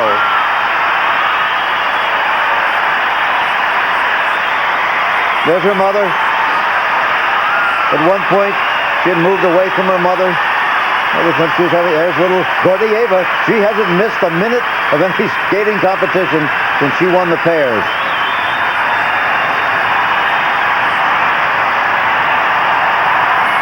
Wouldn't it be great if every human being could have one moment like this once in their lives?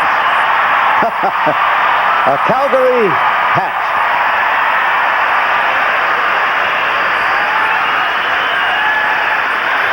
Well, Liz went and got him all right.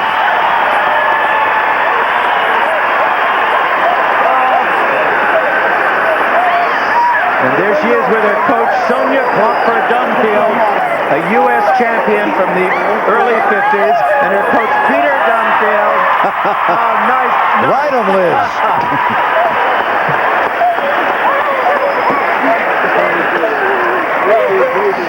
Oh, and look at this triple S. Watch the toe pick. Now watch the height that she gets. The tight wraparound, the revolution. Look at the stretch and the tightness of the legs. Very, very beautiful. Fabulous performance. Truly the performance of a lifetime. And this right at the end of her program, her very last double axel. That's the one that you really have to grit your teeth on and not care a hoot about.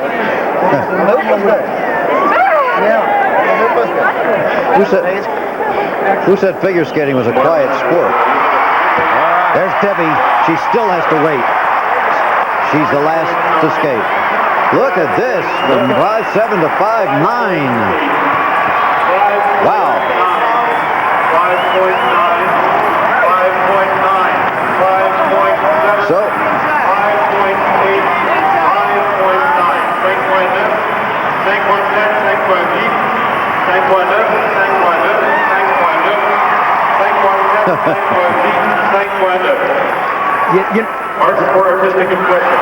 Still to come before Debi is Ivanova, the Soviet. Look at these for artistic impression. 5.7 to 5.9. Now 5.8. Puts her in a strong second place at the moment behind Katarina. Here we go. Peggy? That was fantastic. You knew you had to give a great performance, and you did. How did you overcome all the pressure? Actually, I haven't felt a lot of pressure here. It's been kind of the Debi and the Katarina story here, and I've been off on my own, and I've been so prepared for this competition, and I knew I was going to do it. I just had that inner feel. I've been having dreams of this night, and I'm so happy. Oh, we're all very happy for you. Congratulations. Back to you, Jim. The great night of Elizabeth Manley. She even had an ABC pin on her hat. I noticed that. Now, Kira Ivanova. Now, the United States came here with a strong team. They'd hoped for 2 medals from Debi Thomas, Jill Trenery, and Caryn Kadavy. Kadavy had a scratch tonight because of illness, and now Manley is definitely ahead of Trenery, so it will be 1 medal at the most for the United States. Ivanova, the school figure specialist, dropped down to 4th on the short program.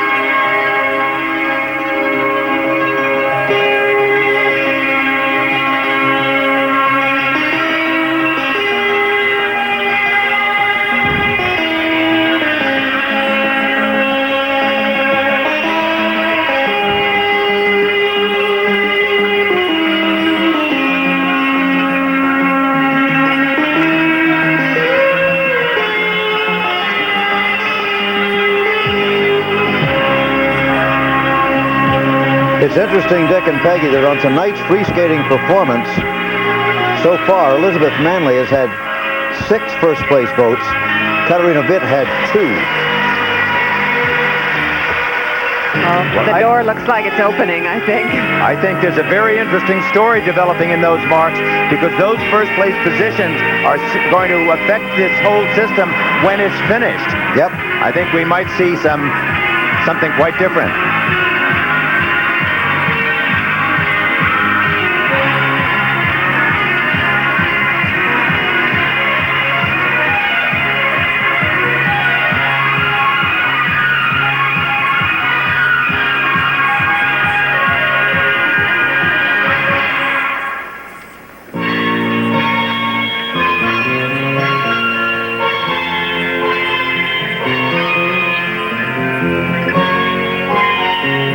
World-level competition is nothing new for Kira. She's been at world-level competition for 8 years. A lot of experience.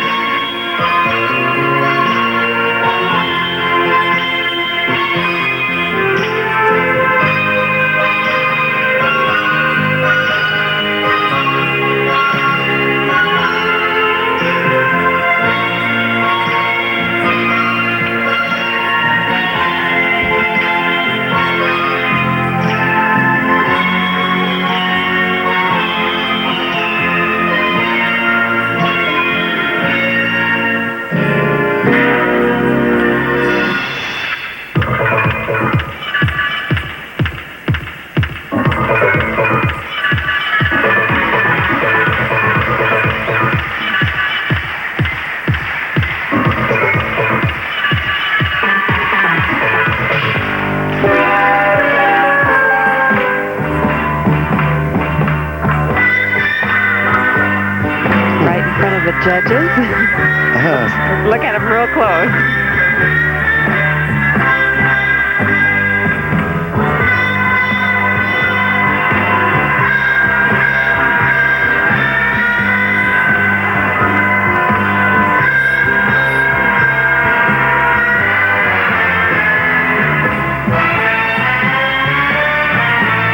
Well, one after the other of these difficult jumps are just falling apart on this poor gal, but this has been the history of her skating.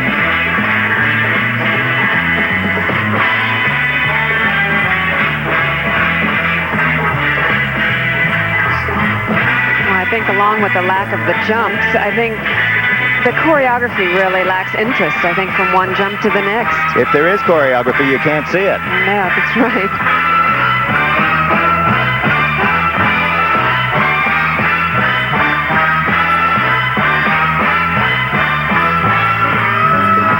One skater remains, only one.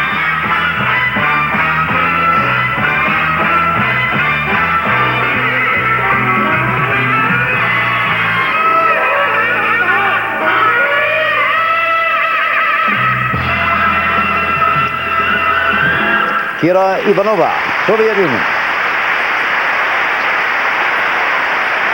He has dreamed about her, he has talked about her, and now Alberto Tomba has finally met Katarina Witt. Carlo Fassi, the coach, is translating from the Italian. We'll be back for Debi. 5.2,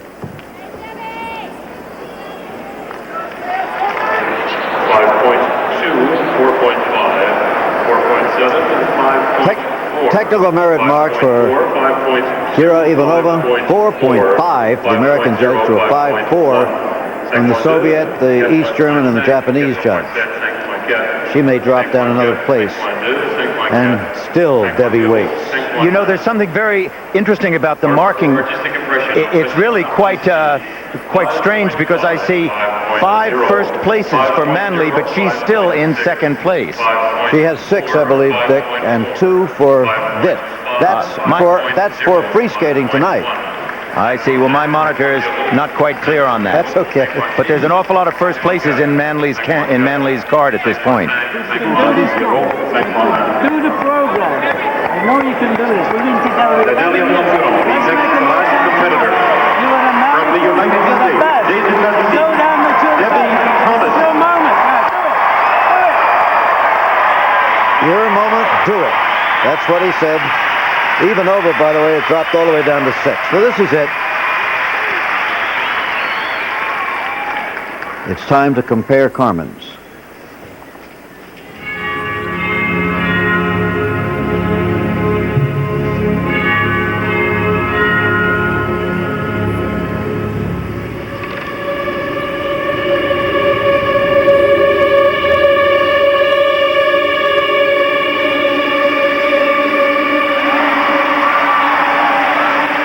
Double-footed the second triple toe.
In the earlier jump is not going to stand her in good stead.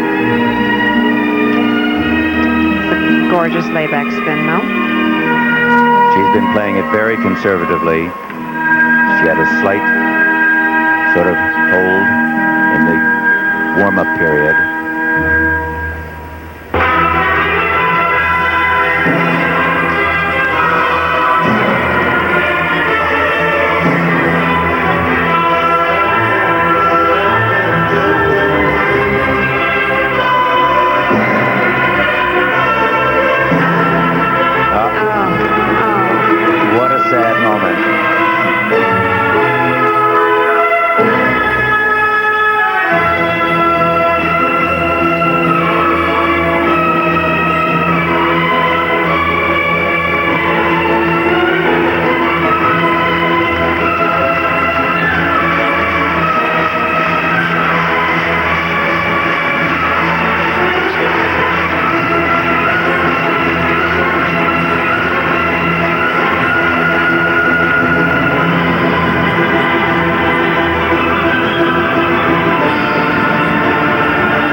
Well, there it is for Debi Thomas.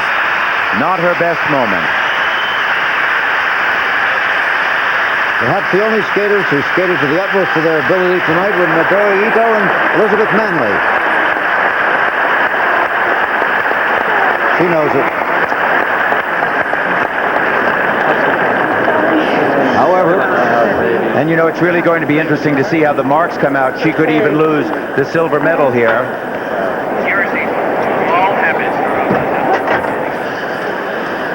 This was the first move right here. The triple toe loop right there. She landed it, went up into the second one. And by the way, that's an extremely difficult combination, 2 triple jumps. And it's harder than anything that Katarina Witt had been done. Her mother not happy, obviously. After all those years, the days of driving 150 miles to drive Debi to practice. Did you hear that? Well, back to school, she said. This is going to be very tight. It could be.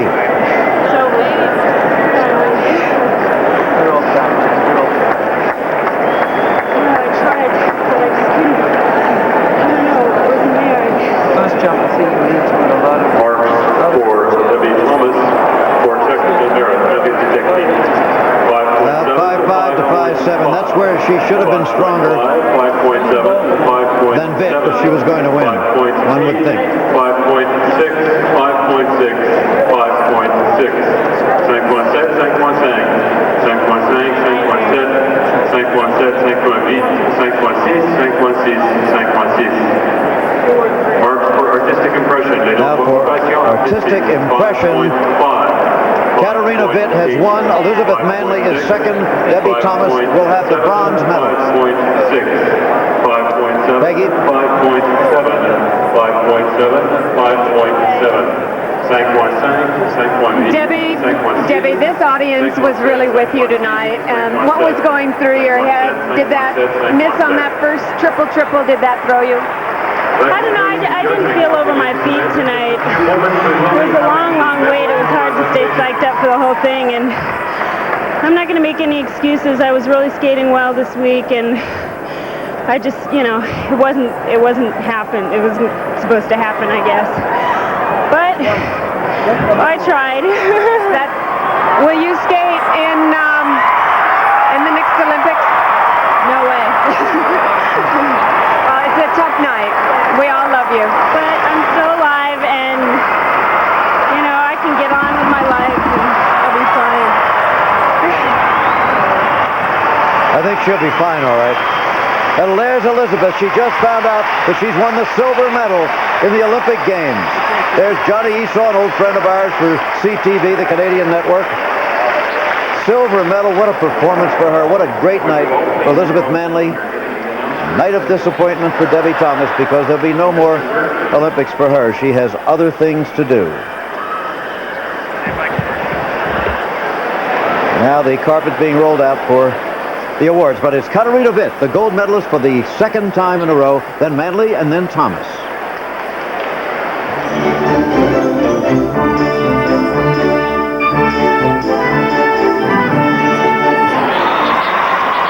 Well, we're back again, awaiting the awards.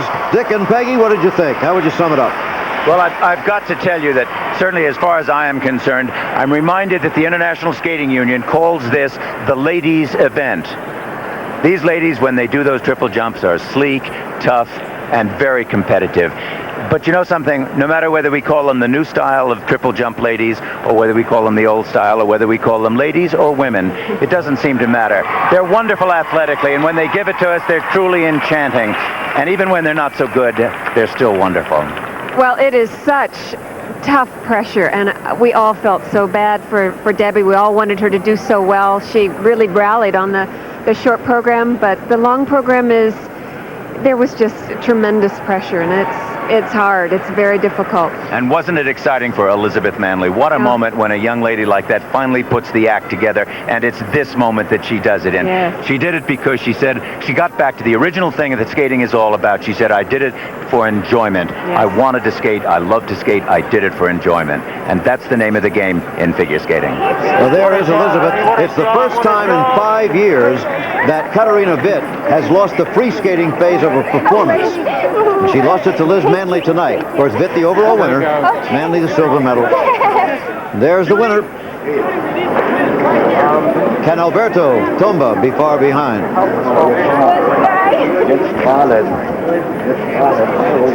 Watching this competition as avidly as if it were the U.S. Open Golf Championship has been my colleague Jack Whittaker. Some thoughts, Jack?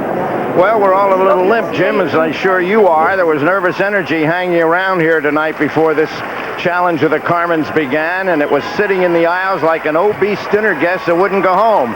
It's ebbing out of here now, and it's left us all a little limp. You know how bizarre it was? For the first time in living memory before tonight, there was sympathy for figure skating judges. Try that one on for size. And finally, we got to the competition, and Katarina Witt, I guess, is the glamour girl from the unglamorous country, the consummate flirt who can work a room as good as any Las Vegas performer, and she did it here tonight. And for Debi, well, I'll tell you, if that's what young Americans are like today, I'm not worried a bit. And when she gets her degree, I hope she'll be my family doctor. I also hope that Alberto Tombo might sweep Katarina off her feet and bring her back here to the West so we can enjoy her beauty and talent. It was a great night for figure skating, a great night for Canada, and as a matter of fact, Jim, a heck of a night for Bizet. Not bad for the old Mr. B. You're absolutely right. So, let's take a break here. It has indeed be rather a draining night, but we're going to stay for the medal ceremonies. Saddle Dome. Back in the Saddle Dome again as the crowd waits for the official announcement. Most of them don't really know who won so far. They're waiting for the official results. And now let's go down to Peggy Fleming. She has Liz Manley with her now. Peggy. Elizabeth, you were just fantastic. The audience just loved you. Did they have something to do with you doing so well tonight, this encouragement? It was just incredible out there. I was determined, though, not to think of the audience. And when I went out there after that triple Lutz, I couldn't help but think of the audience. That's all it took was to land that triple Lutz, and I felt home free. But I was so focused. I was really thinking from time to the start to the time I finished. Do you think you can put this all in perspective? I really do. I have 2 weeks to come down and off this major cloud, and I think I'll be okay for Worlds in 2 weeks. I feel the best I've ever felt, the best trained I've ever felt. Is this the best performance you've ever given in your life? Oh, this was really close to Geneva. Geneva was really my best, but they're giving you a wave. This was probably my best. What a place to do it. Oh, we're so proud of you. We're really happy for you. Back to you, Jim. All right, Elizabeth Manley. Well, look at this. Caryn Kadavy. Still with the temperature. I don't know whether you hear us, Caryn, but there's going to be another day. It's going to be a World Championship, and there's going to be another Olympics 4 years from now. You all know how the flu feels, don't you? Now back here where the excitement continues, Elizabeth Manley, I was saying. Our man Al Michaels there and Linda, yeah. Having a look at the proceedings that Millie was saying. Elizabeth Manley has really put her skating and her life back together. The victors in the figure skating event, the Here ladies come the event. Nous sommes heureux de vous présenter les vainqueurs dans l'épreuve de patinage artistique. Remember, most of the crowd waiting to see how it turned out. You know, we know. There's Juan Antonio Samaran, the president of the International Olympic Committee, coming out behind the ceremonial mounting. It's one of the great uniforms in the world, isn't it?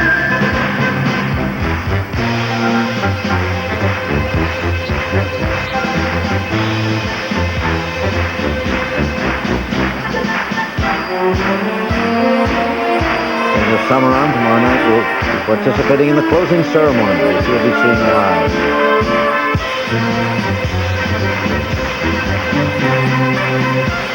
There it is. The ceremony tomorrow night will be a great extended ice show. Many great champions of the past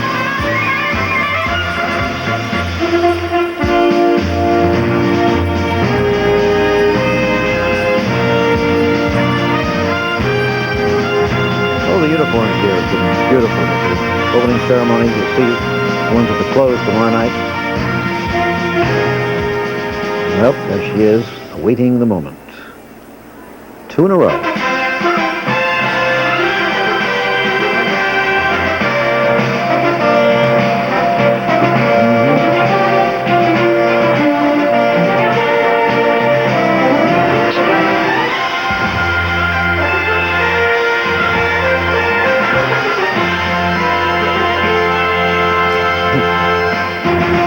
Small amount of pride. Ladies and gentlemen, in the face of Coach mesdames et Mueller. messieurs, the gold medalist in the ladies' event, la médaille d'or from the German Democratic Republic, de la République démocratique d'Allemagne, Katarina Witt.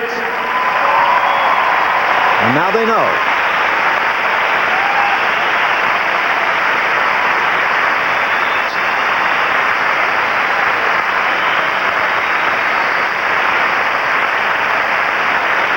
Her name goes down in the books with only that of Sonia Henning.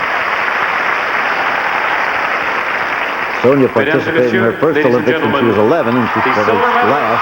The next 2 Olympics she won, 24 and 28. There's the silver medal for Elizabeth Manley. Canada, Elizabeth Manley.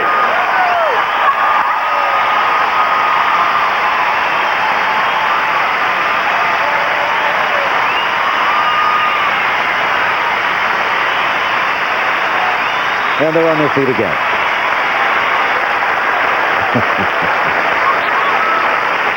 Almost walking on The air. bronze medalist in the ladies' event, la médaille bronze from the United States, des États-Unis, Debi Thomas.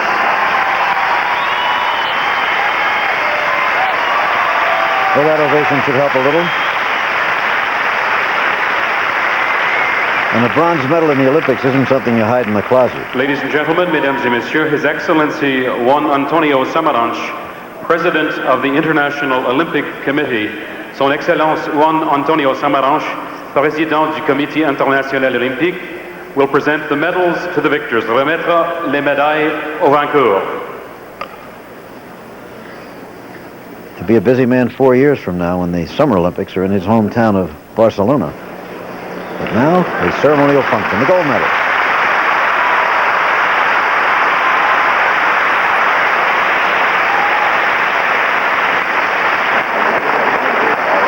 Frau Müller. And where's the next little girl she can turn into a champion? Somewhere in East Germany.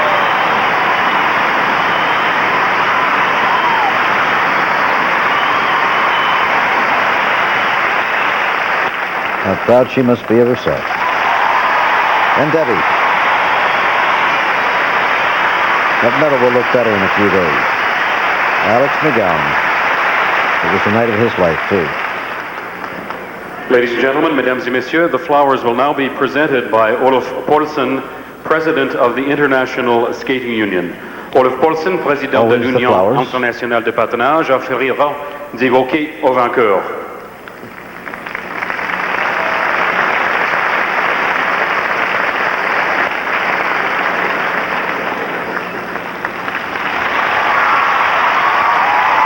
After this year, it'll be a very different picture with Katarina and Debi retired from the sport. There'll be Elizabeth Manley and Jill Trenery and little Midori Ito and Caryn Kadavy, of course, is still there. It's going to be a fascinating 4 years building to the next Winter Games in Alberta, France. And share with these fine athletes their pride in their achievement. Veuillez-vous lever et partager la fierté de ces athlètes? The national anthem of the German Democratic Republic, l'hymne national de la République démocratique d'Allemagne.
German Democratic Republic its 9th gold medal of these games. Tomorrow, all manner of things coming up, almost 11 hours of coverage altogether. There's going to be figure skating. This will be exhibitions by all the champions here. There's Brian Boitano. You'll be seeing him, America's gold medalist. B&B, the gold medalist in ice dancing. And of course, Debi Thomas and Katarina Witt and Elizabeth Manley, the new star. Yes, Elizabeth, it's real. It is silver, not solid silver, but there's silver in there. And it is official, and there is Katarina and Coach Mueller with the gold medal, as we said, the 9th for the German Democratic Republic in these games. Congratulations to her. What a day we have coming up tomorrow. It's the finale. See you in the morning. 12 noon Eastern, 11 Central, and 9 a.m. on the Pacific Coast. The 15th Olympic Winter Games. This is Jim McKay saying goodnight from Calgary.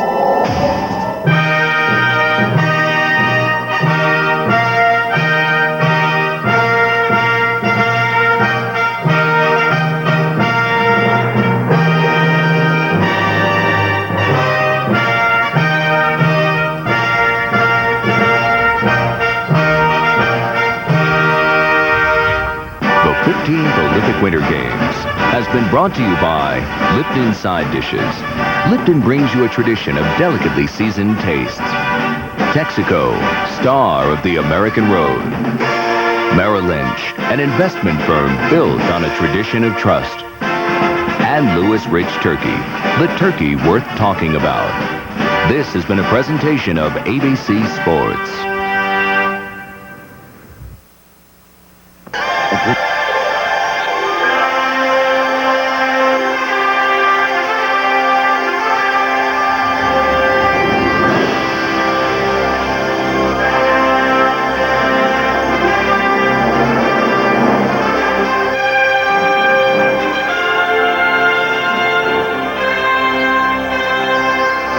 The 15th Olympic Winter Games continues. Here now, Frank Gifford. Good evening and welcome to our continuing Olympic coverage. I'm Frank Gifford. We're glad to have you with us once again for what will be our last edition of late night coverage. And we could not have had a more exciting day. On our show tonight, you'll meet the legendary Ingemar Stenmark of Sweden, who has competed in perhaps his last Olympics. And we'll show you tonight's performance of Elizabeth Manley. And it is figure skating, of course, which we are going to devote our top story. Katarina Witt, held by a poor performance by Debi Thomas, won tonight's ladies figure skating championship. Canadian Elizabeth Manley won the silver medal with a rousing performance, becoming the first skater to defeat Katarina in a long program since 1983. Debi Thomas had to settle for a bronze, and a few moments ago, she talked with Peggy Fleming. Debi, after Katarina skated, the door was really open for you. What happened? I think maybe I was thinking too much about the door being open instead of thinking about myself. But I think the hardest thing was just I had a long wait and I knew it and I was worried about it. What were you thinking of backstage? I kept trying to tell myself, you can do it, you can do it, you can do it. And I still know I can do it. It's just, you know, I didn't do it at the right time. And it's hard when you don't do the first jump. I count on that first jump being there, and when it's not, it's really hard to keep fighting for it. One of the good things is I didn't chicken out on anything, but I couldn't stay on my feet. I kept putting my hand down and leaning over and things like that, and it just wasn't fun. After a point, I was just not having fun, but I think I just wanted to get off the ice. But I'm not ashamed of it, and I'm not as disappointed as I thought I was going to be if things didn't go right tonight. I'm still alive. I'm just so glad this whole thing is over. It's been eating away at me for months and months. And, I just have to get on with my life now. Well, you do have a lot ahead of you. You have a lot of choices. Do you think you're going to go on to the World Championships in Budapest in a few weeks? Well, we were planning on doing that. Right now, I don't want to do it, but we probably will. I feel the most for my coach because he knew I could do it, and I knew I could do it. But it's no big deal, if I disappoint myself. But I don't know. I just felt like that was something that I could do for him, and I know it's got to be disappointing for him. And he's been great. He's like, don't worry about it. And all I could say was, I'm sorry. I feel so bad. And so maybe I should go to Budapest and show them that I really can hold it together. Well, we've seen you do it before, and we hope that the decisions you make in the future are going to be real good ones, and you'll be skating terrific in Budapest. Good luck to you. Thanks. Debi Thomas, and she is strong. She is really quite a person, and I hope she does go to Budapest. A little later, after she talked with Debi, Peggy talked to Katarina Witt, the first Olympic figure skating champion in women's to repeat since Sonia Heaney. Katarina, can you put into perspective what this gold medal means to you compared to the gold medal that you got in Sarajevo in 1984? Well, first of all, I'm very happy about this gold medal, and it means a lot for me because now I'm the second woman who win a gold medal in the Olympic history, and I think it needs a long time for another woman to win 2 gold medals, and I think this time it was much harder for me to skate for the gold medal. In what way was it more difficult this time? Well, there are more other good skaters maybe than in '84, and it was hard to skate here because it was the audience for the Canadians and the Americans, and last time it was in Europe, and so it was easier for me. Well, after you skated tonight, you stood and watched Debi Thomas's performance. What was going through your mind at that time? Well, when I saw her first jump, I saw she was very nervous, and I thought, well, maybe she can do the other jumps, but she was very slowly, and her artistic impression was not very well. And I think the competition, there are 3 parts. There are the compository figures, the short, and the free, and I did all 3 parts good. And so, well, I'm happy.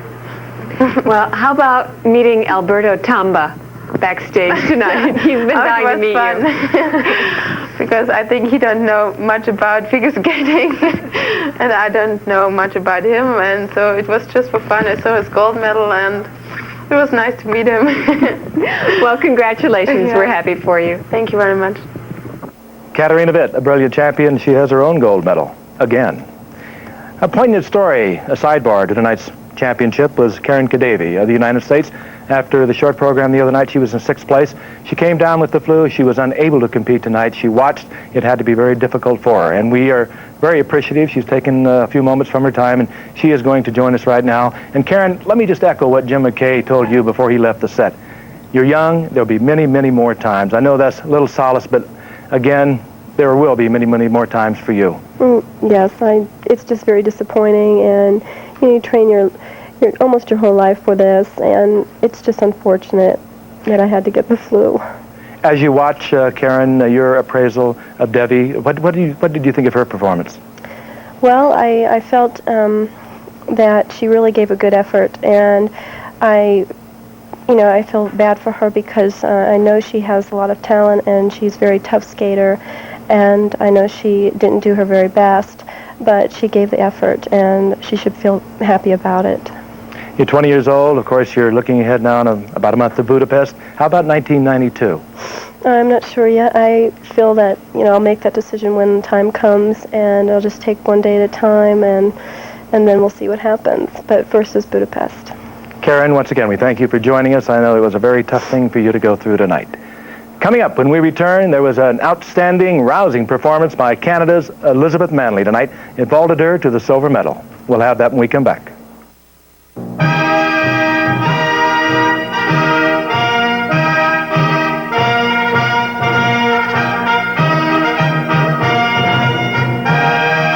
The 15th Olympic Winter Games, brought to you by Louis Rich Turkey, the turkey worth talking about, and the Kodak Color Watch system for great film developing.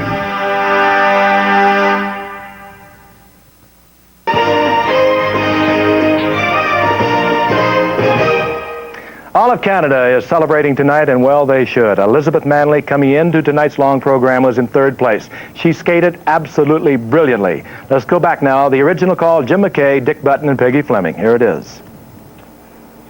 This is the big night. She could win a bronze medal.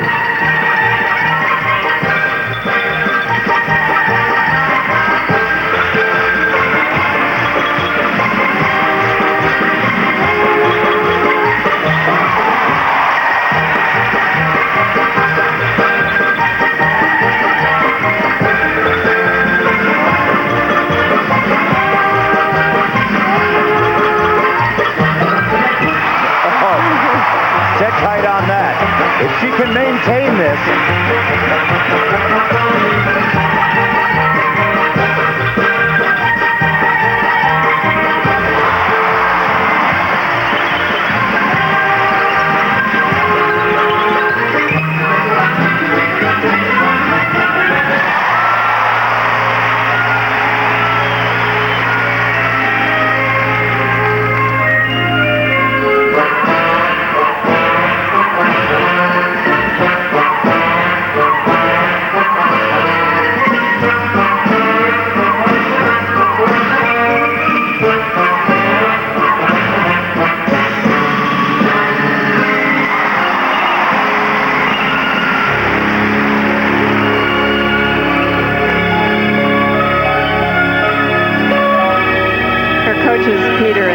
Told me she selected the music because it's all of her favorite music that she's skated to over the years.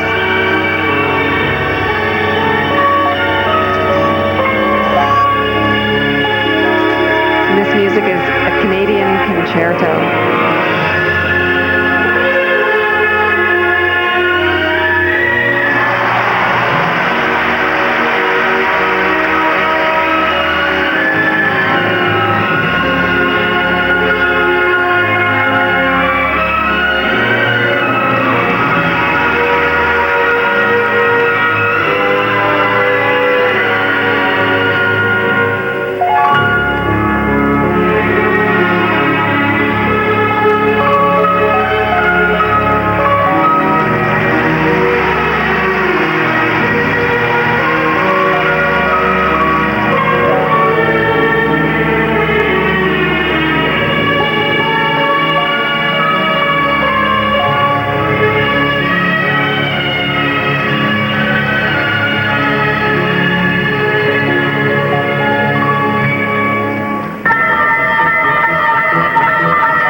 One of those required moves, the serpentine step.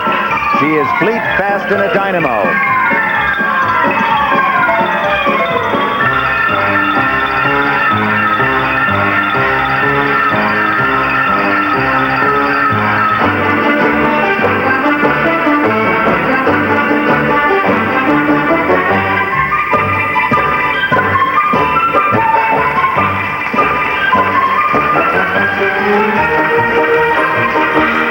After time, an important championship, she has missed key jumps.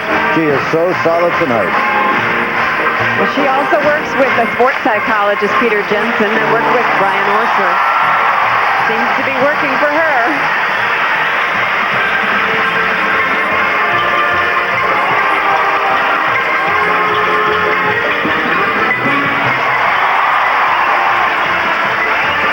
What a great night for her. What a wonderful thing, the home country.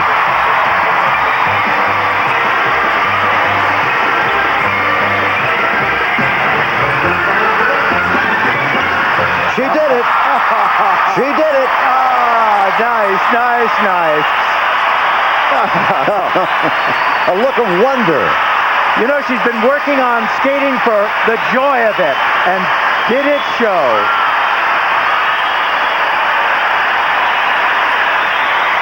There's her mother. At one point, she had moved away from her mother. That was when she was having, there's little Gordieva. She hasn't missed a minute of any skating competition since she won the pairs.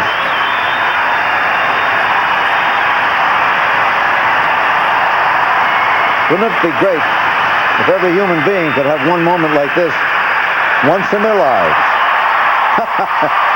A Calgary hat.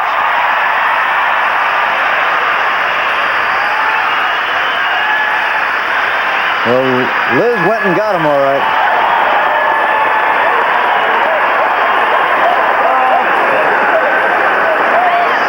And there she is with her coach, Sonia Klopfer-Dunfield, a U.S. champion from the early 50s, and her coach, Peter Dunfield. Oh, nice. Ride him, Liz.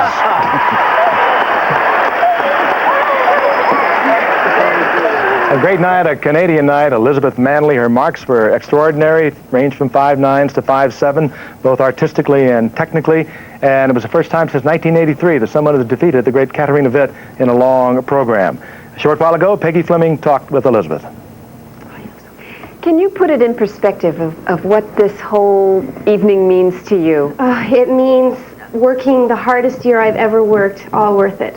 There were so many days this fall where those run-throughs were so hard in the cold rink I train in, and I kept saying, I'm going to do it, I'm going to do it. And I did more run-throughs than I've ever done in my whole life this year, and I trained the hardest I've ever trained. And tonight made it all worth it. Did you ever think that you could do this well here at the Olympic Games? I honestly believed that I could be on the podium. I felt I had the potential, but to do 3 outstanding performances together was a dream, and I've been dreaming of that for months now. And I had this very wild dream about a week ago, and it was a vision of me skating perfect with my mom running down the stands and just everything coming together. And it was funny, when I finished tonight, I was looking for my mom running down the stands, and it was just, everything has just been so worth it now. Well, you were wonderful. Everybody loved you, and congratulations. Thank you so much. What a night, and a great night for ladies figure skating. Once again, Katarina Witt the gold, Elizabeth Manley the silver, and it was Debi Thomas settling for bronze. When we come back, we're going to meet and talk with perhaps the greatest skier of all time, Ingemar Stenmark, perhaps skiing his last Olympics today.